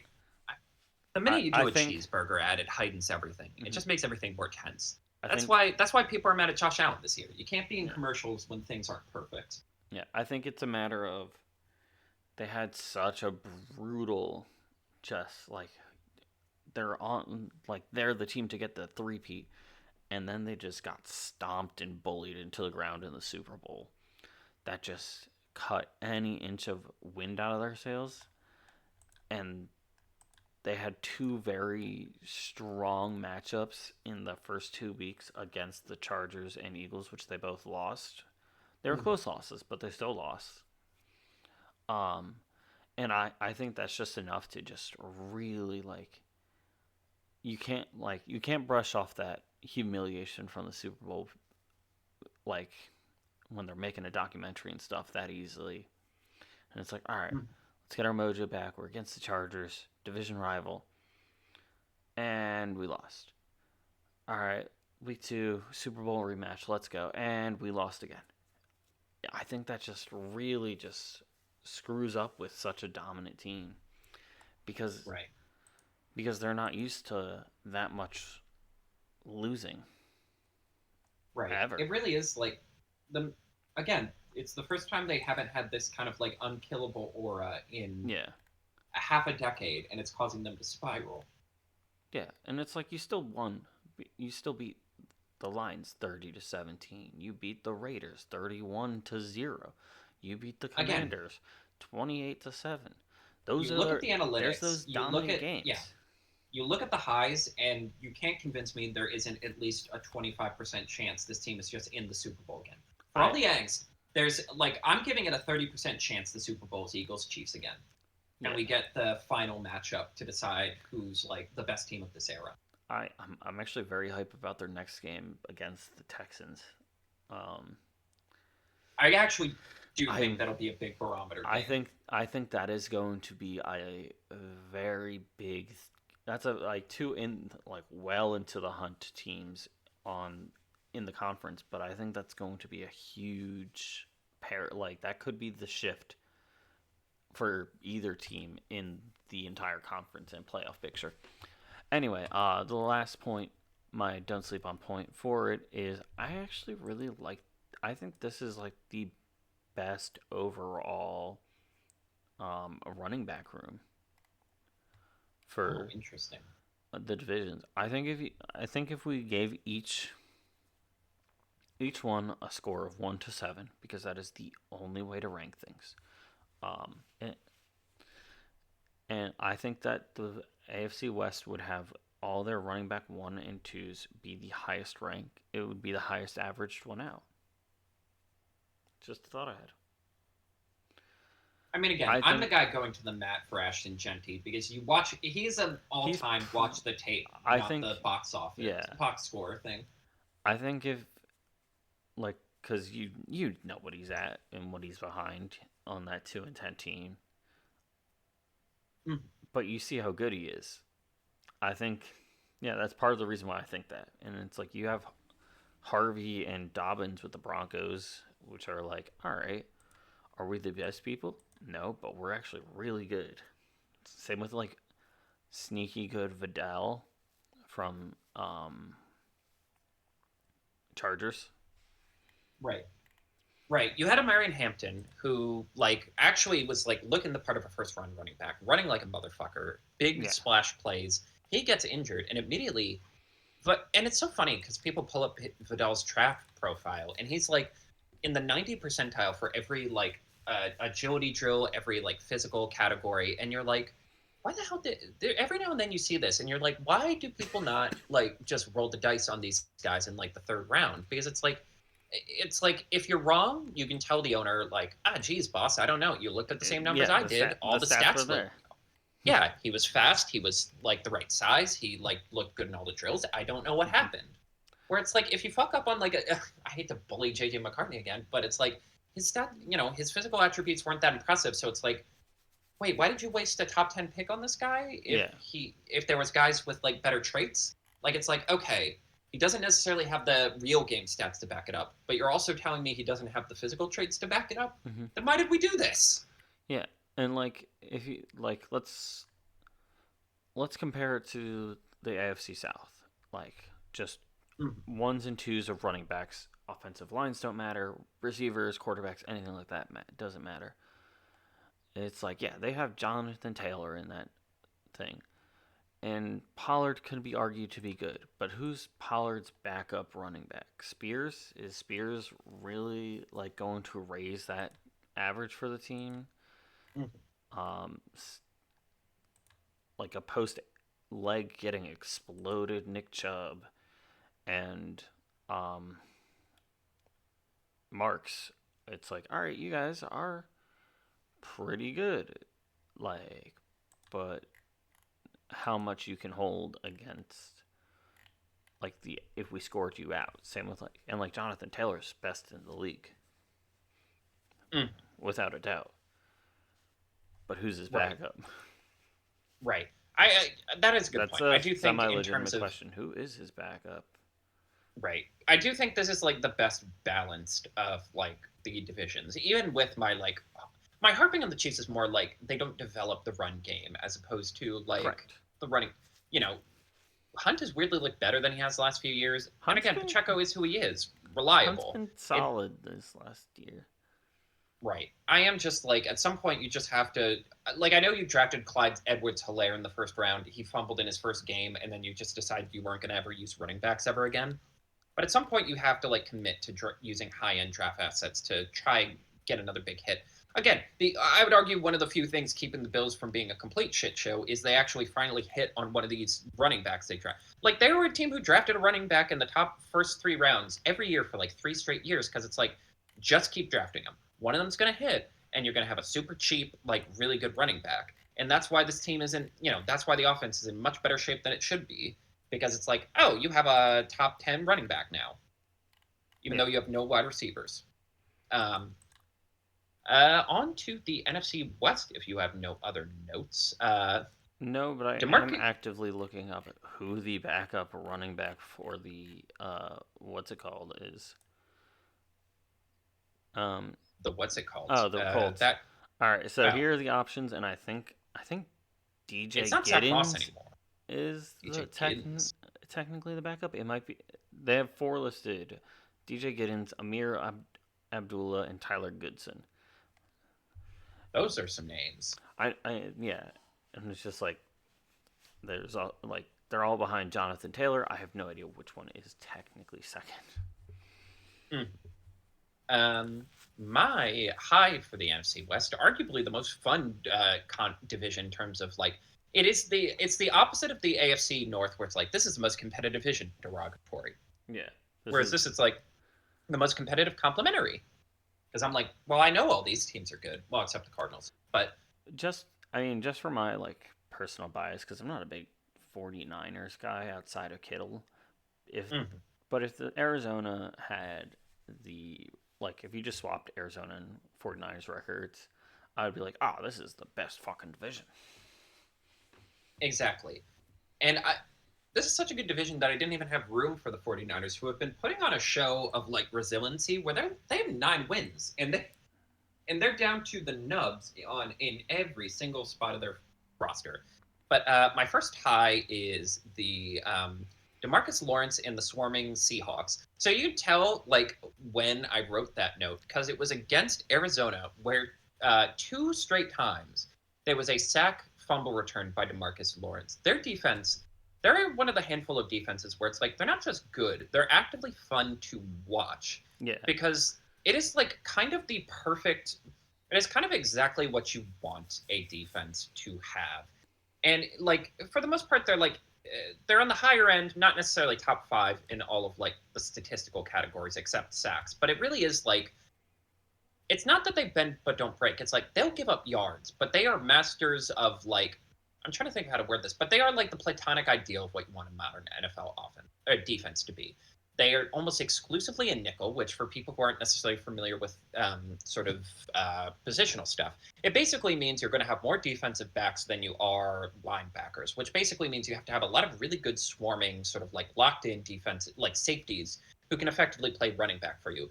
Even when they're up against the Rams, who have been going a lot of like 12 personnel and going very, very heavy with their run schemes, they're still staying in that because they're trusting they'll still be able to stop it because their defense is that well coordinated and they're going to be disciplined. And, they're able to stay in that, which keeps explosive plays from happening. They give up yards, but they make up for it by being a high sack, high turnover, high, like, chaos play. When we talk about, like, efficiency and EPA per play, that's kind of what you want. It's like, and at the end of the day, it doesn't matter if you give up 50 yards on a drive, as long as you had the 2 sacks that pushed them back far enough that they couldn't kick a field goal, or that you got the interception that neutralized the drive. Like, they've had 3 or 4 defensive performances that have been the most fun I've had watching a team, where they've just taken the other team's offense and put them in a body bag and, like, swirled them around.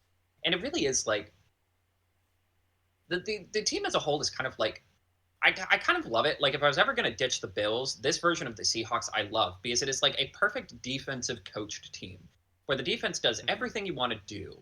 It is so reliable. It's so suffocating. It, like, every first down feels like a fucking miracle against this team. And then their offense is like just good enough, just consistent enough that they're always a threat to score. They'll always be in scoring distance. They'll always be able to at least get a field goal. But also the coach trusts the defense enough not to put the ball in risky harm's way. Like, they don't go for it too much on fourth down. Like, outside of 1 or 2 really bad games, they try to keep Darnold, like, in check. Like, kind of like the perfect realization. Like, in terms of, like, if you're not going to have a top 5 quarterback, like, if you're not going to have one of the Superman at quarterback, this is kind of how you want to design the team. The Cardinals lose probably the worst game of the year. If you remember, they are are they the only team that lost? Did the Titans end up winning another game? I don't. Nope. No. The only game the Tennessee Titans have won was a 22-21 game in October against the Arizona Cardinals. Now, I don't know if you remember this game, but there were two Not really. absolutely catastrophic plays. The Cardinals running back, DeMarcado, is about to score, does the thing where you drop the ball just a minute, inch before you get off. Yeah. Gannon, their head coach, like, slaps him, hits him, whatever you want to call it, like, goes out of line, ends up getting fined for it. Yeah, actually unacceptable behavior. I'm surprised they didn't, like, force the NFL the NFL didn't force him to get fired. Like, as much as I love the meme of where my killer's at from Gannon, I would have fully supported that firing. Right. And then Cam Ward throws an interception at the Arizona 5. The Cardinals defensive back fumbles it. It topples into the end zone because this is a stupid sport where the ball's a weird shape and it bounces weird. And the Titans pick it up for the touchdown. They get a touchdown off of a turnover. And that ends up being the only game the Titans win this year. Possibly the only one they'll win. And it really is just like, it's emblematic of this, like, frustrating era for the Arizona Cardinals where it felt like they've been so consistently close to figuring it out, only to end up, like, flubbing it at the 11th hour. I think we are looking at a situation where we either move on from the coach or we move on from the quarterback. I can probably both. I think. I don't know why I like to give coaches the benefit of the doubt so much, but I would say quarterback over coach personally first. Yeah, mostly because, and I think Gannon has the advantage that he came in with Kyler already in place, and I do just think, like, yeah, we've seen enough of Kyler to know, like, he's probably going to be remembered as one of the most talented quarterbacks who you wouldn't necessarily want to be your starting quarterback. He is, like, just good enough to exist and, like, make plays, but not good enough to consistently win.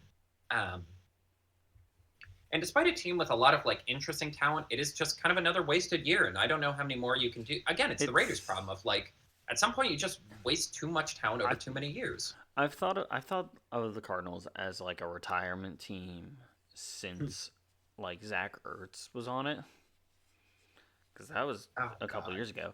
But I've always considered them like this team where it's just like, are you past like, are you past your like highest moments? Yes. Do you feel like you can't like do you still want to start for a team that could be considered competent in some seasons? Yes. When you can't like start on like an already hot team, come to the Mm, Cardinals. right. It's like the Cardinals, not really the Falcons, but like who's the other team that I feel like that?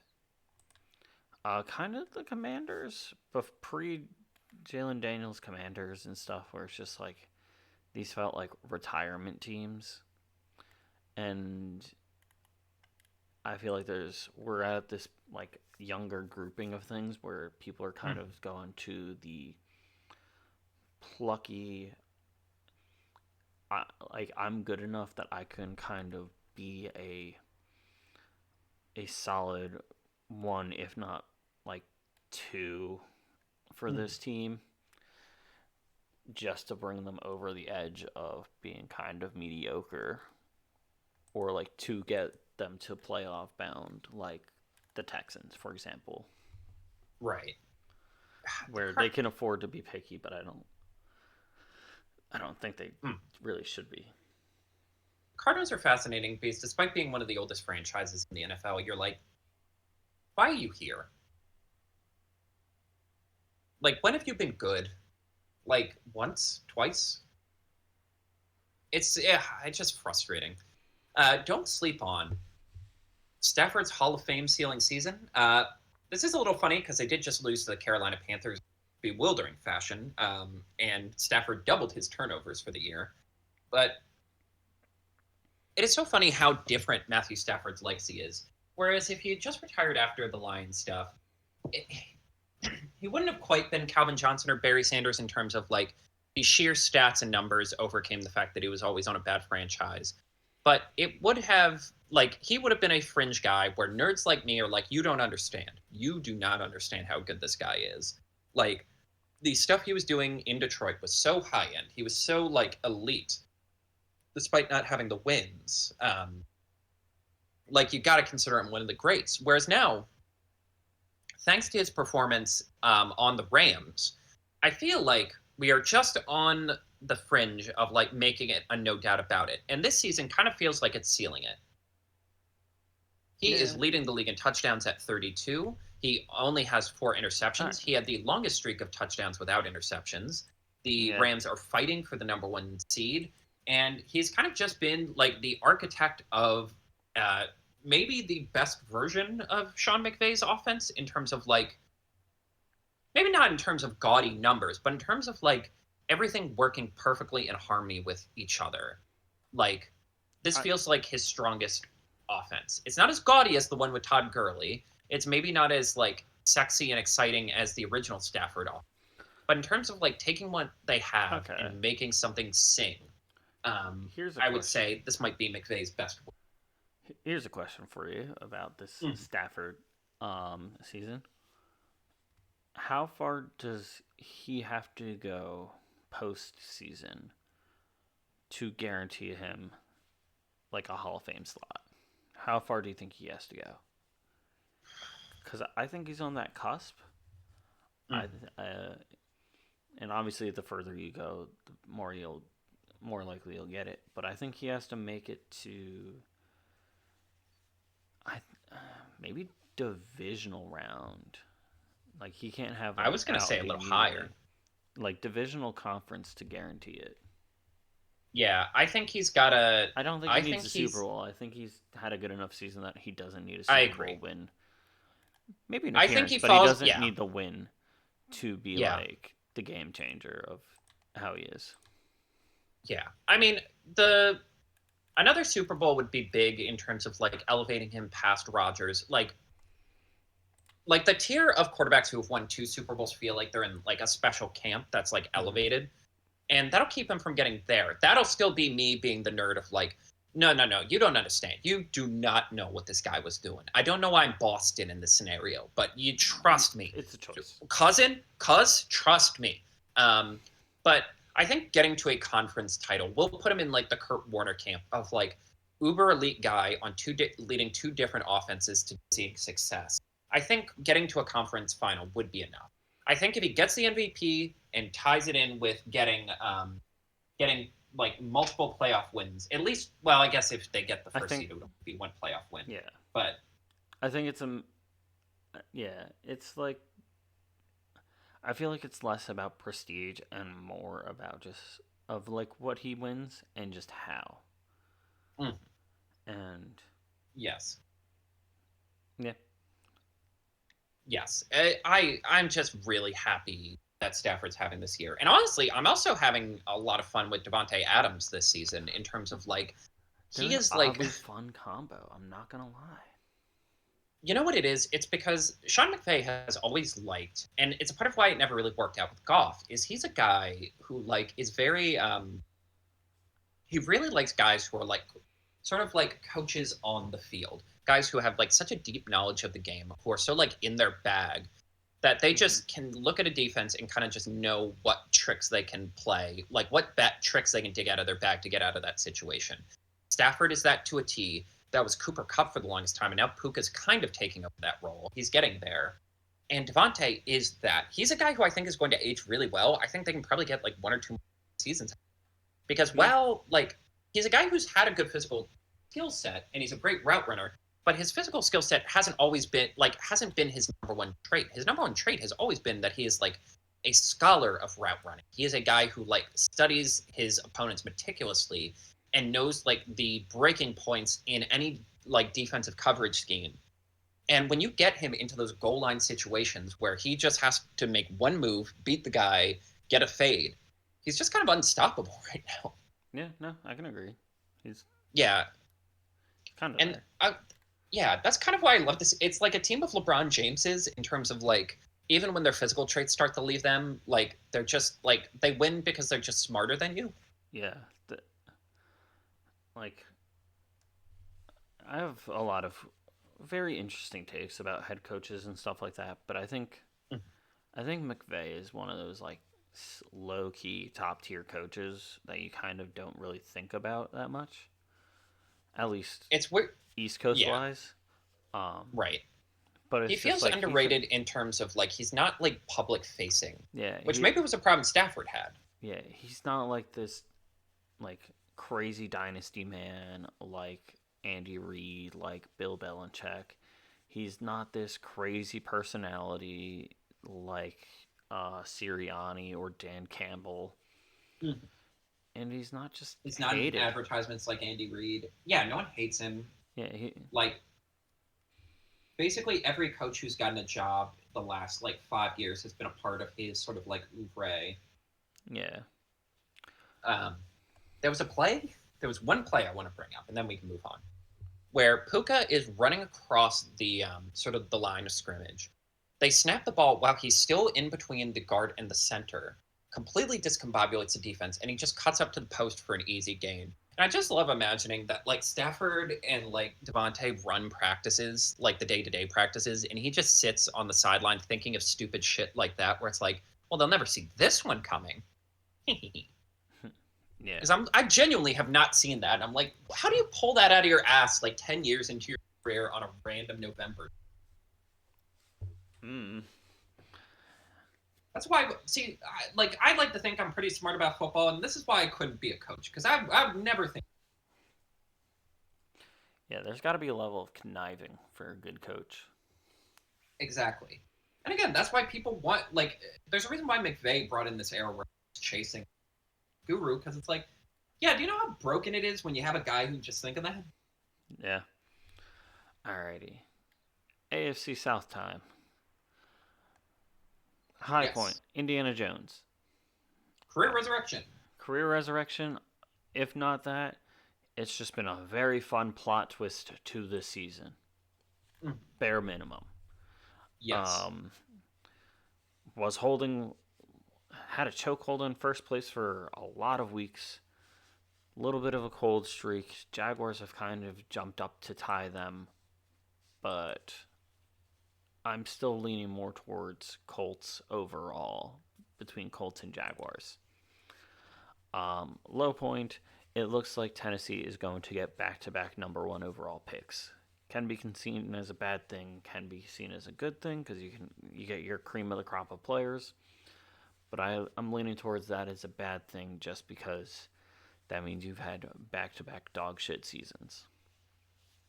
It really is just devastating how many times we've had this with like Jaguars. Quarterbacks draft. Yeah, so many times we've had quarterbacks drafted first, immediately get the first pick again. It's like, man, this is why bad teams stay bad. Yeah. And then my don't sleep on choice, 'cause I don't really have a lot to say about the AFC South. I think Jacksonville and Houston are going to be fighting it out to the final week. It might be for the number one in the division seed. It might be for the what's it called? It might be for a wild card round, depending on how the Colts do the rest of the season. But they do not encounter each other, and I think it's going to be a matter of just who does what against what team. But it's going to be between the three of them again this season. But I think it's a battle of just like crazy dominance because they each, judging by their strength of schedules and stuff like that, it looks like they each have outside of their division have at least one really good team and one really bad team on their list. So, like, for example, Texans have like the Chiefs / Charger, or like the Chiefs / Colts / Chargers, but they also have the Raiders and Cardinals. That's kind of a fun 50-50 split. The Colts they have the Jaguars twice, and then Seahawks and 49ers. But I'm of the belief that Colts are better than Jaguars. And they also have the Texans. And then Jaguars, kind of the inverse. They have Colts twice, but they also have and the Broncos, but they also have Jets and Titans. So I think it's going to be a final. I think it might come to tiebreakers with them, like over like the three of them. Right. It is a fascinating, like, my interest in this conference division is purely at this point the Texans, because I do think the Texans are kind of my sleeper team right now. Oh yeah, because I've been sold on C.J. Stroud since before he got drafted. Right, and the offensive line has finally gotten to a point. Like, they moved some of the players around. I believe they moved their center to guard and they switched tackles, and they've gone from like the 30th best offensive line to like the 17th. Which is exactly what you need when you have a higher end quarterback, where it's like, can you not get me 21, especially with this defense, can you not just get me 21 points? Can you not just get me a touchdown in 3 out of 4 quarters? Because I believe this defense might be the best individual. Like, it's the Seahawks defense and the Texans defense for the best individual sort of like positional group this year. I think the Seahawks have a better backfield, but I think the Texans have a better front line. I think Will Anderson Jr. is that like difference maker. Yes, and we will talk about him in a minute because the work he is doing is absolutely spectacular. But I think this Texans has a very big upside with competent running backs. CJ Stroud, Nico Collins, Dalton Schultz. And it's like, yeah, Hutchinson and Higgins and Kirk are also very solid receivers. But I think that I don't want to say they're not needed, but I don't think it's like they're not game changer people. Anyway, that's all I have to say about the AFC South. Agreed. The NFC South, even less to say about the NFC South. The battered Bucks are a super fun team. The Buccaneers have just had an awful string of health luck, particularly on the offensive side. They lost their starting left tackle, Tristan Wirfs, at the beginning of the year. Came back early in the season, but they have lost Mike Evans, Chris Godwin, Bucky Irving to varying degrees this year. Yeah. Baker Mayfield. Fantasy career. So I genuinely am so sorry about how this is going. Fine. But I'll avenge us. But yes, Baker Mayfield has a similar AC sprain joint that he had that infamous Browns year where he underperformed, and they talked themselves into signing a sex pest to a cartoonish contract. They're talking about bringing him back, and that's just unfucking acceptable. That's crazy. Like the audacity it would take to be like, let's give him one more year. But anyway, and yet they still have a winning record. Yet they still in the front track for the division. And despite like the wins not coming as easily, they've been in every single game. They're like objectively one of the most fun teams to watch. And I think that is they're this fun level of dominant where they actually have the same amount of wins as the Panthers, and they play them twice. Oh, that's actually going to be a hype end of the season. Yes. Well, we'll get to that. But yeah, there was one game. Their only game that was like a blowout loss to them was against the Rams. But they had like no one in that game. Yeah, that game just got kooky from the start. That was a weird game. Game leaders, the basic stat line, passing yards, Teddy Bridgewater. Yeah, Bridgewater came in. Rushing yards, Sean Tucker. Yeah, it is very funny that Well, it's kind of sad though because Bridgewater retired, brought his high school team he was coaching to a championship, and then got fired because it turns out he was calling Ubers for his kids so they didn't have to walk home in the middle of the night. That's crazy. That's a fireable offense. Yeah, and people want me to get fucking mad that like guys are transferring to get more money at college. They want me to be mad about that when you're pulling this bullshit on like a guy doing right by his kids. Absolutely not. No, that's get your bag. That's just being like a good coach. Like that is a respectable coach move. Again, hot the take. audacity. Apparently, hot take. Right.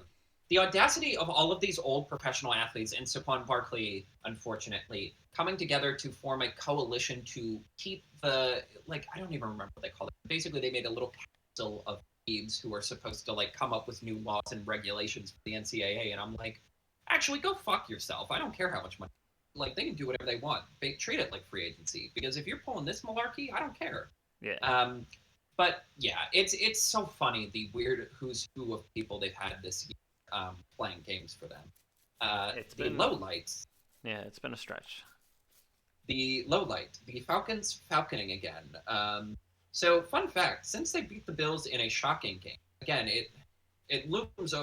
That game sort of looms over me because the last football game my father got, theoretically, which I guess my dad's ghost decided to haunt the Atlanta Falcons civically, which would be a very dad bit, Frank. Like, if you're wondering where I get my bits, I'm realizing like the shit I say done to him, even my bit from Call of Duty where I shouldn't repeat this on mic, but that bit I would do when Call of Duty had like the proxy mics and I would go like, I'll get you. I got that because my dad, the vet told my dad our dog was too fat, and he was like, that's the closest I've ever gotten to threatening to kill someone. And I'm like, all right, that's where it all comes from, huh? But anyway, they've won one game since then against the Saints, and I'm not even counting. The Saints don't count. Yeah, so they are 1, 2, 3, 4, 5, 6. They're 1-6 since like this coming out party of the Buffalo beating the Bills on Monday night. And it's basically anything that could have gone wrong has gone here. Drake London out for a long period of time. Kirk Cousins is like a lemon, and he's only playing because Michael Penix had a season-ending knee injury. Fortunately, not the knee that has already had reconstructive surgery multiple times. But then that, again, reminds you of, as much as I loved Michael Penix he had multiple season-ending injuries in college, including a reconstructed knee. And this wouldn't be as catastrophic because it's like, well, we'll regroup. Maybe we'll have to, who knows? And then you remember, oh, wait, that's right. You don't have your first round pick. You gave that to the LA Rams because you wanted 2 pass rushers in the draft. Mm-hmm. This was a true push all the chips in year, and now you're 4-8. Yeah. In terms of in terms of talking vibes, at least the Vikings can close their eyes and say, maybe JJ just needs, or maybe we can panic and get a veteran in here or something. Bring back Kirk. Yeah, fuck it. You know what? Do a Yankee swap. Maybe that'll help. Because like the Falcons might actually be the lowest 5. Because not only do you not only are you probably not making the playoffs, not only did you spend all of this money on your offense, where you're probably going to have to start getting rid of somebody. Like you can't keep Bijan and Drake, and well, I guess Kyle Pitts is good anyway. But you're going to have to start moving off from some of these guys because you're not going to be able to. I can't imagine they're going to want to stay in like a weird sort of non-existent franchise. Not only did you spend $100 million and a top 10 pick on quarterback, and now you have no quarterbacks. Also, the Rams are absolutely going to either draft one of these sort of like fringe first round quarterbacks, or they're going to draft one of like the 3 or 4 good wide receivers in this draft, and they're going to set themselves up for another generation of dominance in your face. Mm-hmm. True, just awful thought. And on a lighter note, I would like to say Carter loves Tet. Carter loves Tet. I have gussied. I've talked about Emeka Egbuka, but really my favorite rookie this year has probably been Teteroa McMillan. T-Mac, as he is often called. He does not like being called Tet. I'm trying to be better about not doing that, even though I just did it. I do apologize. I realize I'm a fucking hypocrite. Okay. So his biggest problem has been a matter of volume. Egbuka has had the advantage of being in a pass-heavy offense that also has had a lot of injuries, whereas the Panthers have kind of set their identity around being a run team. They have 370 carries to 400 passing attempts, which is pretty balanced compared to a lot of other teams. But over the last couple of weeks, Teteroa has been able to get a much higher volume of passes. He has 57 catches for 826 yards and 6 touchdowns. While my dream of him being in the top 10 in all categories is probably going to be diminished due to volume, he's still going to have basically all of the best receiving stats from rookie. You want to know a crazy stat?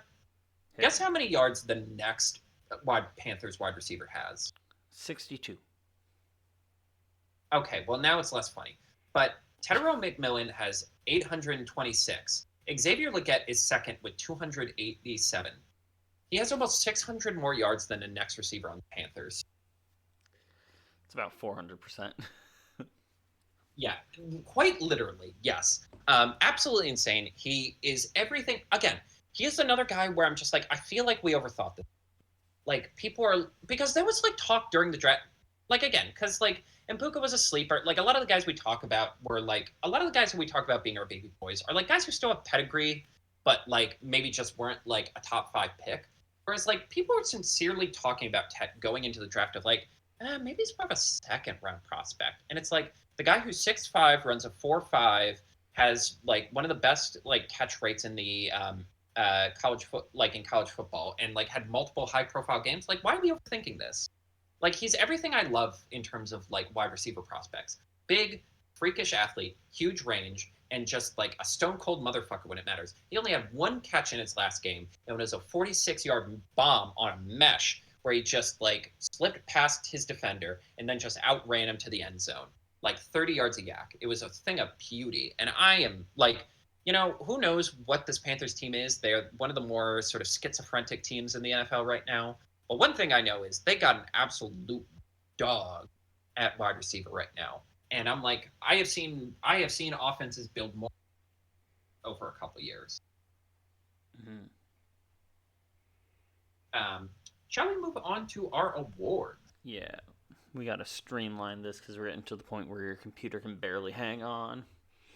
Oh, God, really? Yeah, you're starting to jump out. So let's keep it to like one sentence on why each person deserves it.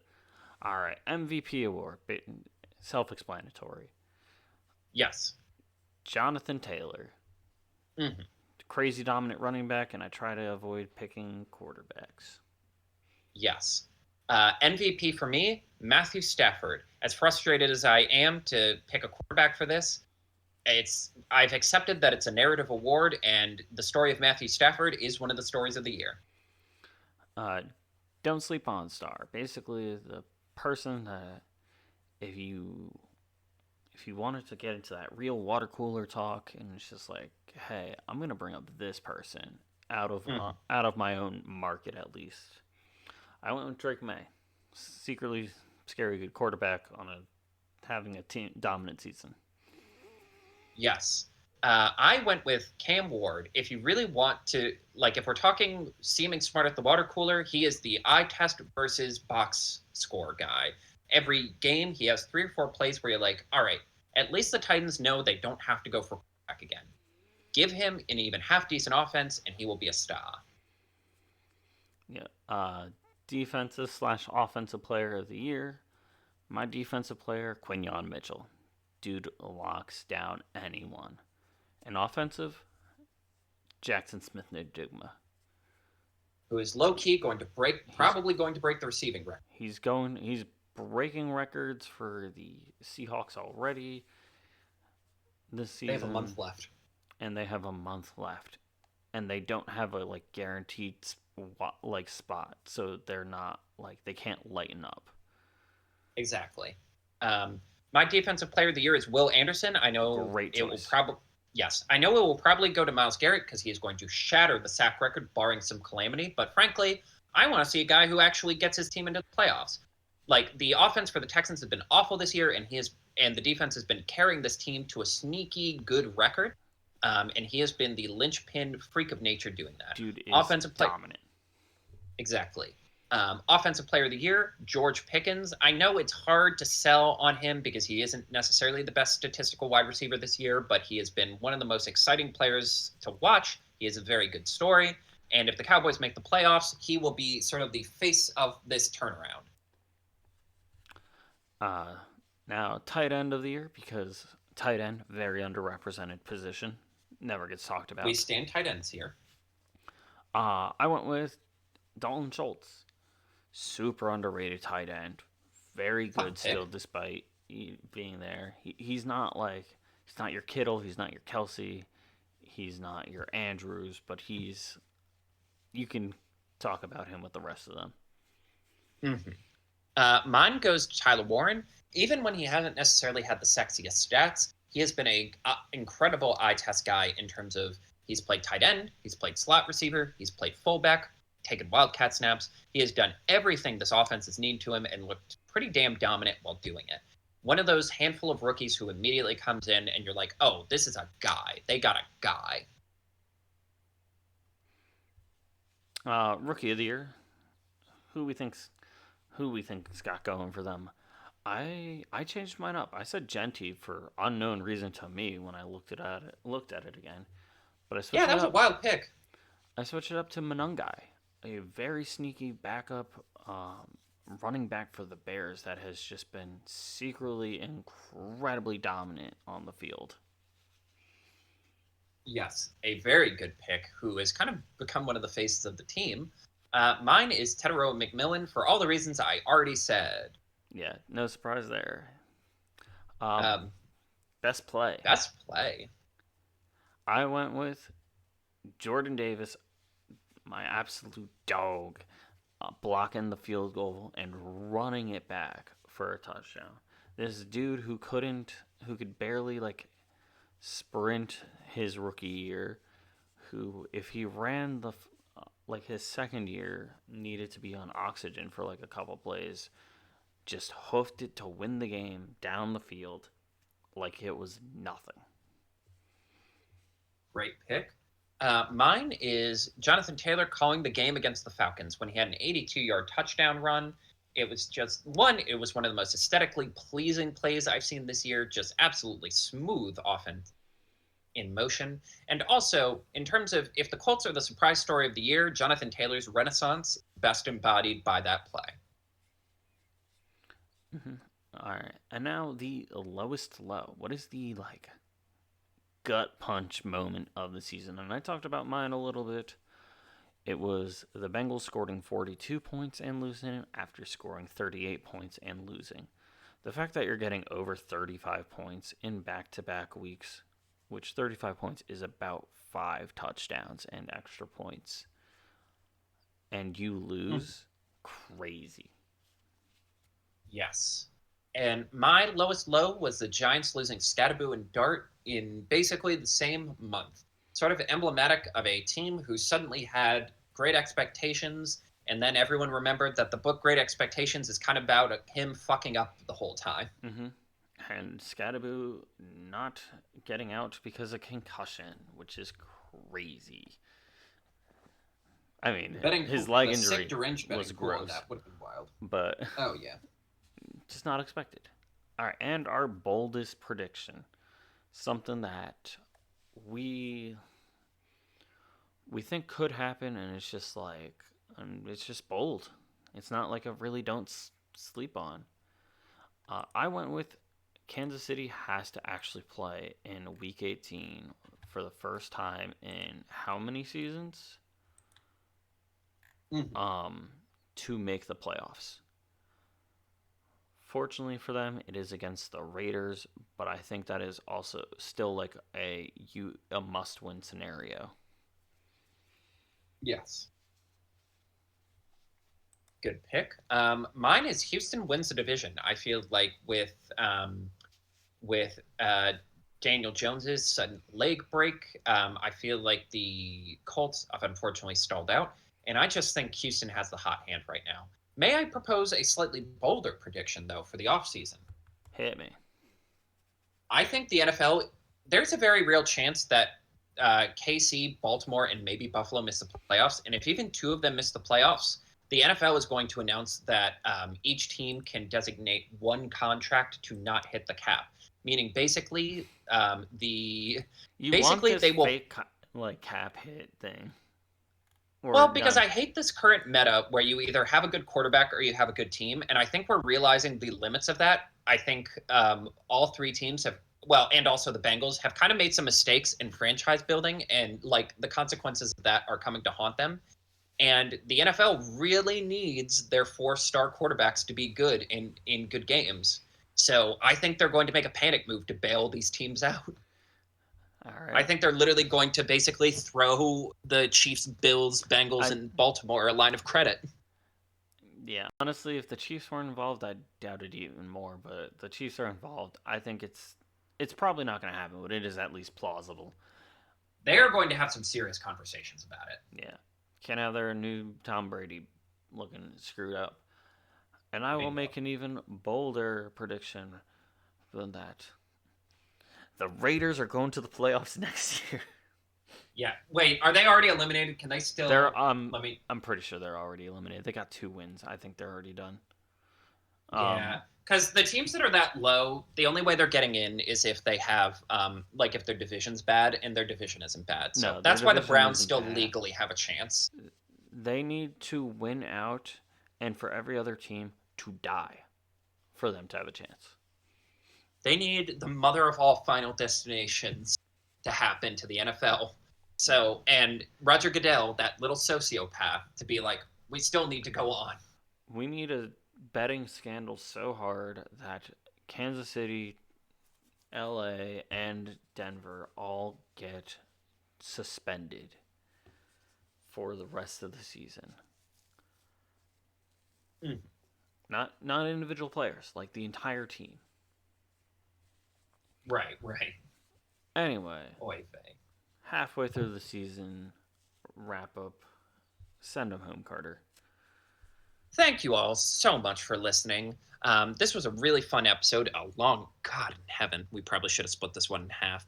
But as we get ready for the rest of the season, I don't know what it's going to bring us. It's already been I've kind of accepted that this is just going to be one of those seasons you can't predict.